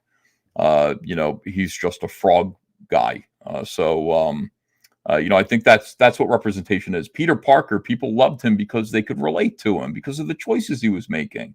And this diabolical thing where it's like we need a black Spider-Man so black kids can relate to him is evil. That's of the devil. Whoever gave you that idea is from the devil. That is an awful idea. It's not what these superheroes are about. When I was a kid, Ethan, and I would watch Turtles or play a Turtles game, I would get a pole, like a broomstick, and act like I was Michelangelo all the time. That's a fucking turtle, right? That's not. I didn't. But you were able to pretend to be the turtles have 4 different distinct personalities, and it's like you choose one that you think is the most like you or who you want to be. I saw myself as the turtle. I didn't look at the turtle when I was a kid and be like, "Well, he's not a white guy, so I don't want to see myself in him." No, I saw a turtle and I was cool with it. Like when I watched Rocky 1 for the first time, well, I guess let's say Rocky 4 is when it starts, or Rocky 3 is when it starts turning this way. But I loved Apollo. He's my favorite character in like Rocky 3. He's just a badass. Then Rocky 4, like I loved Apollo, loved Carl Weathers in those movies. And like when I thought about Rocky, and I was like, man, I thought about Carl Weathers. And that is a black man. He is black as hell. And I loved it. You know what I'm saying? And this idea that, like the Little Mermaid, for example, she's been releasing statements how she can't wait till her movie comes out so little black girls can finally have a movie. And I'm like, for one, Princess and the Frog existed, and you're just ignoring that shit. And there's also tons of movies with black female leads, but these kids don't see a movie, right? Dude, every black kid I knew in school that was a nerd, all they did was talk about Dragon Ball Z. Is there any black characters in Dragon Ball Z? No. Mr. Popo is definitely not one. All right. They changed his ass to purple for that reason. No, like it's a bunch of goofy ass white colored or like red or green or whatever colored freaking people. And everybody, dude, the black kids in my school were trying to go Super Saiyan during recess all the time. They were screaming, like being crazy and fuck in the corner. No one cared. They didn't say, well, I can't pretend to be a Super Saiyan because I'm black. Not going to happen. And I don't think any kid thinks that at all. At all. There was a reaction to it where like a mom filmed her black like daughter, and apparently her black daughter was a huge Little Mermaid fan, right? Now keep in mind she's already a mermaid fan, so that's something to think about. And then she watches the trailer for the new one, and she's like looks at her mom and she's like, well, what did they do to her? Why does she not look like Ariel? And it's like, well, she's black like you, baby. And she's like, I don't care. I want her to look like Ariel. And I'm just like, get wrecked, bitch. It doesn't matter.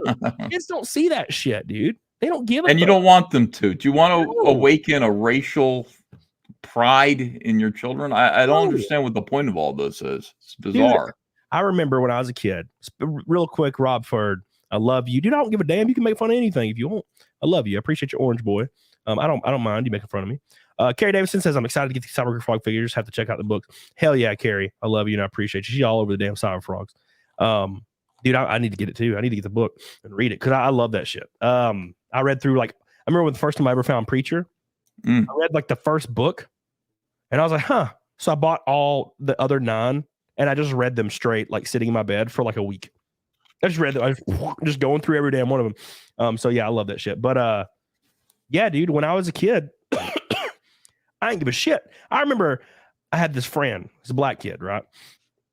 And his mom was friends with my mom. They worked together, right? And I went over to his house to play like Crash Bandicoot on PlayStation 1. And I remember my mom was like, now don't say anything about like him being black. Don't say anything about. And I was thinking to myself, what the fuck are you talking about? What, like, what? I went over to his house and I just played games with him, and we were friends up until I was a teenager, and then he went to a different school after that. And he messaged me like a month ago on Facebook. He's like, what's up, dude? Like, no one fucking thought about that shit. No one did. Now look, I understand there's outliers. I understand there's people out there that are fucking crazy, but they are so in the minority that like actual hateful people. They are such a rare commodity, right?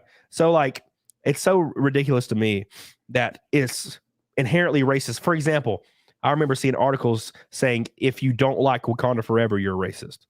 And I'm like, well, I didn't even see the shit. Am I super racist? Am I like a super Nazi guy now? I didn't even see it. Well, it wasn't made for you. After all, they didn't look like you. So why would you watch it? You understand? That's what they're trying to instill in people. What the hell am I going to do? Who am I going to see in myself? I can't see that. Look, like my hair, dude, my hair, I used to have blonde hair. Ain't nobody had blonde hair in that movie. Yeah. It's like using the same psychology. But if I use the same psychology, I'm a filthy racist and should be killed immediately. Immediately, Ethan. Killed. Doesn't seem fair. No. Do you want to be killed? I don't want to be killed. Not really. No, I got too much shit to do. Disco Cobra. I reached my spending limit today on my bank card. Wait, what? But you just dropped $50. Purchased a generator and a new PC desk. Anyways, I remember trying to recreate Power Ranger moves when I was younger, dude. Same. Never care about the color or gender. Same. Men and women can be strong in their own way. Yeah, I remember liking the Pink Ranger a lot. I like the Pink Ranger and like the white one, I think. Yeah, I like the white Power Ranger. Oh my God. I had a friend growing up. Little segue. I had a friend growing up. Real quick, Disco Cobra, I love you, by the way. Thank you so much, dude. You're goated as hell. I had a friend growing up, and his name was Jake. And he did this shit. We were like 16, 17. And I lived in a place called Gadsden, Alabama, a very diverse city. And I remember every time we would go into a place where there's like a lot of black people, he did this thing, and I hated it. And like we laugh about it now, like years later. But we go into a place that's like crowded and like a lot of black people are there. And he'd be like, what'd you say, Cody? You hate what kind of people? They're lazy? He would just say it real loud and people are turning their heads. I'm like, Jacob, fucking stop. What are you doing? He would just try to get my ass kicked. So I eventually stopped going places with his ass. He was wild as shit growing up. And now he's like a starch leftist. And he's all about like, ID laws or racist and shit. I don't really know if he's like that or not. But yeah, it was a weird time. Snafu, all ornament laws are in gross violation of human rights, especially our Constitution. Dude, I agree. Speaking of laws, tomorrow, guys, I will be at Donut Operators Range for the Range Day, hanging out with, I think Demo Ranch will be there. Meat Canyon, I love that son of a bitch. He'll be there. So I'll send you guys, I'll post a lot of it on Twitter tomorrow. I have a flight at like freaking 5 a.m. It's going to be awful. So make sure you guys keep up with that. It's gonna be a lot of fun. We should end this stream, dude. It's 1 o'clock in the morning your time. No, it's 11. Oh, 11. That's right. I'm going the other way. All right. No, dude, I'm good. But yeah, what do you got coming up, Ethan? Let's talk about your upcoming endeavors. Well, I mean, right now we're in fulfillment of Cyberfrog Wreck Planet, which is taking up a lot of my time. I'm working on Rainbow the Brute, which is the comic book. It's the only comic book that I'm going to do that isn't Cyberfrog. Basically, what I'm taking is female toys, like girl toy properties, and I'm running them through a high T filter. So you've got Rainbow the Brute, My Girthy Stallion instead of My Little Pony, and all these other things. So that's one. You can back that. That campaign's still going. Cyberfrog Dark Harvest, which is the immediate follow-up to Wreck Planet. And then July 4th, we're launching Cyberfrog 3. Red Extermination, and that book is going to be absolutely brutal. Independence Day, we'll have a 24-hour special cover. Those are always, we did a Ides of March 24-hour cover for Cyberfrog 2 Wreck Planet. Those are all over eBay right now for like 10 times what people paid for them. So we want to keep doing that. We want people to be able to make money off of this too. Anyway, those are the plans. It's a lot of drawing, a lot of shipping, and I'm going to try to get it back into making videos, but I'm being called all over the place now. It's kind of neat. I'm making appearances and stuff, and I'm overwhelmed with work. And becoming a toy maker. Look at this bee. Damn, that's a big ass bee. It sure is. This is a Vespis, Cyberfrog's enemy. Look how great this is, dude. I don't think anybody's done anything like this. I think I'm the Donald Trump of the comic book industry right now. You know, beautiful toys. Nobody makes toys like these. These are the best toys, the very best toys. Heather Swain on the back there. Here's our Cyberfrog again. Cyberfrog toy. Look how great he looks. He is. He's got a hand cannon that you can put on his wrist. He's got a head with a bee stinger through it. He's bleeding out the mouth. You can do that if you want to. Hands. It's just great. I mean, it's amazing. There's nothing there's no reason to ever work with the mainstream again. We can do anything that we want. Anything we put our minds to, as long as we can promote it and can convince people to back it and support it and get behind it. And we can do things that mere mortals cannot do without the help of Hasbro or Mattel. Or is Mattel still around? Kenner. Remember Kenner? Yeah. Yeah, dude. That's exciting. I'm posting the link in the chat, by the way, for you guys to back. I have Dark Harvest's link that I'm posting right now. Is there any more links you want me to throw up there either? I'm just the action figures and Dark Harvest. And I mean, just pay attention. Like, please follow me on Twitter. And that's a good way to stay in touch. All right, we found there it is. Found it on Indiegogo already. Awesome. Where is it at? Well, there's a Wreck Planet. Where the hell's the Wreck Planet should be closed down though. You can't back Wreck. You can get a copy of Wreck Planet on the Dark Harvest campaign. For some reason, I can't find a link to the toy one. I don't know why. Let me see what I can do. I'll put it in the chat. All right. You never know what's going on. Could be a shady Indiegogo thing. Everywhere we go, we have a little bit of trouble. All right, back the Cyberfrog action figures here. I wonder if I'll even be able to. Am I modded? Let me see. Did that work? There's the link. Yeah, that campaign might be shadow banned. You never know. Did it work or did it not? Oh, Snafu did it. Snafu did it. Okay. Yeah. Are you? What? How come I can't hear you? Are you muted or what? Yes, I'm muted. I don't know why I was muted. Here, I'll pull up the that campaign real quick, like the Cyberfrog variant action figures. There it is. Oh yeah. Look at that. Look at what we did, dude. I like the giant bees, man. Yeah, there are people who are like army building with those. Don't click that link because there's a copyright song there, so you don't want to click that. But look at that, dude. The Blood Rage variant. Mm-hmm. Cool. Yeah, we like to do variants. We're learning how to make toys. I mean, that's what it is. It's not easy. There's a chicken fry accessory. Heather Swain, Cyberfrog's friend, when she was a teenager, she worked at a Chicken Fry, which is our fictional restaurant, and she'd bring Cyberfrog chicken all the time, buckets of chicken. That's what he learned to like. And so if you backed early, we made Chicken Fry accessory buckets with a hand with a chicken fist in it. We called it the chicken fist, chicken leg in it. So certain people will be receiving that specialty accessory pack. Well, that's and she even has shirts on. Chicken Fry shirt, an all caps comic shirt, and then all red. You want to wear red. That's the key thing here. The Vespis can't see red, so you cover yourself in red so that you remain kind of camouflaged to them. So it's like the opposite of a bull. Yeah. Well, I mean, in real life, wasps can't see the color red, which is just an interesting fact. Oh well, shit! I had no idea. Mm-hmm. I had no idea that wasps couldn't see the color red. I didn't know. You ever think about how the hell did we figure that shit out? How do we figure out that wasps can't see red? Like, who figured that out? I don't know. Maybe they don't come after roses. Like, why don't you put roses out there and see if they try to, or bees too. Bees can't see it either. Do they try to pollinate roses? Maybe they don't. I don't know. Cecil says I'm available to do a variant. Look at him.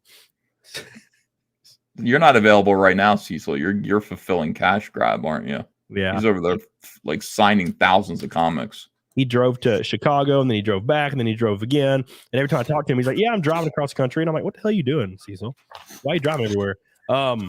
Real quick, boys, we're 150 likes away from 1,000 with Ethan Van Sciver. I appreciate you, dude, so much. Look at the chicken fry. What's that? This is the special accessory pack that some people will be getting for free. And inside there's a little chicken bucket and a fish for your cyber frog. And we made it look like an actual chicken bucket. So that's cool, man. Jesus. Yes, Billy Hatcher, by the way. Yes, Billy Hatcher. Dude, it has been a fan-damn-tastic show. I'm so glad you came on. I am too, and I'm glad to be leaving before we have to drink eggs and milk. We didn't hit it. Thank God. Thank you. Like, let's get right beneath it and then not hit it. Like, that's what I want. That's what I used to do. Like, it get to like 900, and I'm like, all right, get off here, guys. I'm gonna go to bed. Please don't make me do that shit. And then there would be like a $400 super chat, and I'm like, you son of a bitches. Every time. Because these guys are wild as hell. I'm like, well, you really want to see me drink some damn milk and eggs, don't you? Which I put like whiskey in it. Now I've been using this goofy vodka because I found it in my house. So I bought my house from some old ass people that have lived here since the day it was built. Wow. And it was like it was built 31 years ago. And they sold it to me and I bought it, and they have a wine it's like a wine room. And there's like a whole wall of just these like slats for wine bars or bottles. And wow. There's a bunch of vodka down there that they just left. So I'm like, well, shit, and I hate vodka, which sucks. I wish it was whiskey they left. So I've been using this because I haven't went anywhere in a while to buy shit. So, it's been a while. Beautiful. DJ real quick says, I remember Ethan's special that had Wonder Woman. She was beautiful. That was back when she had boobies. She's just a flat ink blot now. Why do artists move away from the detail? Dude, I mean, look at Laura Croft. Her redesign was just androgynous. Because they're like, oh, well, women can't have fat asses and fat titties anymore. Why? It's because the goofy, like, round ass women are jealous. And they're like, you know what? Not going to make a hot girl. I think that's offensive. She can't be attractive. It's offensive. She has to be below attractive. That's why every time you turn on a new movie that's like a high production by, let's say, Disney or Amazon, every single female in the show is like a 4 or 5 out of 10. Like Bella Ramsey with Last of Us. God damn. You know what I'm saying? Like, it's like, whoo. Like every time I see her, I'm like, God damn, I can't even look at her. It's like Sloth from the Goonies every time. So and that's why she got hired. Like, well, we can't have an attractive girl because that's sexist. So what do we do with all these attractive women? Are they just like banished to the like bounds of hell? It's like how I can find work for them. Yeah, that's for damn sure. I got a camera and $20, but yeah, there's like kids with five freaking 0.2 GPAs, which I didn't even think was possible, and they're getting rejected from every school. Why? Because they're a white dude. I would just put black gay as hell. That's what I would do. I wouldn't even go for the gay bubble. I would say gay as hell. I would put an extra bubble and put gay as hell beside it on my application. You can put queer. What does queer mean? Because it doesn't mean gay. I thought that's what does queer mean? I don't know what it means now. Because it's LGBTQ. That's gay and bisexual taken care of. The Q means something other than gay then. So you could just go, I'm queer, and then you'd be right? I mean, you'd get to do whatever you want. When I was in school, that's what queer meant, right? You know, it meant the exact same thing as gay, even though queer sounded way meaner. But we played a football game in high school where the guy that had the football was the queer, and it was called Smear the Queer. Yeah. And we played that in high school, and it had nothing to do. The guy that had the ball wasn't gay. He was not homosexual. He just. But we still called him gay. I mean, you know. Yeah, because he has balls in his hand, and we have to kill him. Right. It's supernatural, like biology, right? So yeah, that's how that works. I don't know what queer means, though. I'm gonna be honest. Where can people follow you? At Ethan Van Sciver on Twitter, Comic Artist Pro Secrets on YouTube, and please do subscribe to my YouTube channel. Follow me on Twitter, and join ComicsGate. Look at comicsgate.org or what's the cgnow.net, another great site. And just stay in touch with us. Support indie comics. If you care about this, if you care about the idea of taking some control over the culture, this is an easy way to do it. Yeah. Queer means animals, so snafu. I feel like that's not true. That's I feel like that's not accurate at all. Let me do something real quick before we jump off here, because I have to know. Queer, the definition for queer is strange. It's literally strange. It says queer adjective, strange or odd. And then the second definition is denoting or relating to a sexual or gender identity that does not correspond to established ideas of sexuality or gender. So technically queer could be anything that's not straight, I guess. I don't know. You could just say I'm queer, and that just means like everything, or like anything under the umbrella, or odd or strange, right? I'll just avoid it. Yeah. So when I was exactly. With my cat, she's a queer because she's weird as hell. My new cat I adopted, she just goes outside and she'll be gone for 3 days, and then she'll come back with like a dead rat, and she'll just leave it in the kitchen. So she's a queer. Yeah. Filthy ass, furry little queer. And I hate her. But no, I love her. She's a good cat. Make sure you guys get the likes up. We're 100 away from 1,000. I want you guys to go follow my boy Ethan Van Sciver and all his shit. Make sure you back Cyberfrog, damn you bitches. All right? Thank you. Yeah, and some people have. I really appreciate it. Thank you, everyone. Thanks and I posted the link one more again. Go get your backing down. Get the damn the toys as well. They look badass. Thank you, Ethan. I appreciate you. Oh, I had fun. You have fun? Oh, yeah, dude. I love talking about labias and shit. We talked about labias for 30 minutes for some reason. Yeah, you broke up with a girl because her labias were just awful. And I'm like, yeah, I would do the same. I've done this. Oh, I'm so sorry. That'll be a clip on the alt channel. If you guys aren't following it, that'll be a clip for sure. Get the hell on it, doggone it. Wait, you do music, Ethan? Yeah. What style and how does it work? Like, do you do instruments or? Yeah, I mean, I'm surprised you don't know that. That's interesting. Yeah, I do. I'm a songwriter. Hell yeah.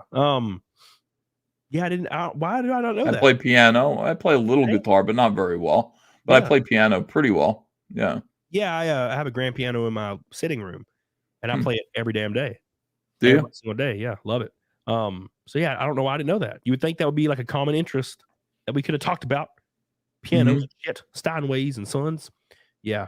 Yeah, I play everything under the sun. I haven't written anything in like 7 years though, because that takes so much mind power. It hurts for me. It's just another creative outlet. I mean, sometimes I sit down and songs come to me, and I have to write a song and I have to perform it. And I do. I mean, I will play songs, and most of the chat, they're talking my song titles now. They've heard them all a million times, and they can sing along with them. Oh hell yeah! Last Piece of George, Butter, My Bomb Shelter, some really good titles there. Oh, shit, I'm gonna pull that shit up like right now when I get off here. I had no idea. What the fuck? Wolverine is gay. One cookie for you, Willis. Look at these song titles coming up. Yeah, you can find them on YouTube. Hell yeah. Well, rock on, dude. I appreciate it. I love you. I'm glad you came. Had a lot of fun, and I can't wait for all the stuff you're doing in the future because it seems kick ass. Thank you. I hope you have a good time, man. I know you're on a plane. Have a good time, and rock on, dude. I'll be following your exploits. Hell yeah. Well, I appreciate it, dude. Appreciate it. Say bye, buddy. Or say bye, Ethan. There you go. Goodbye, everyone.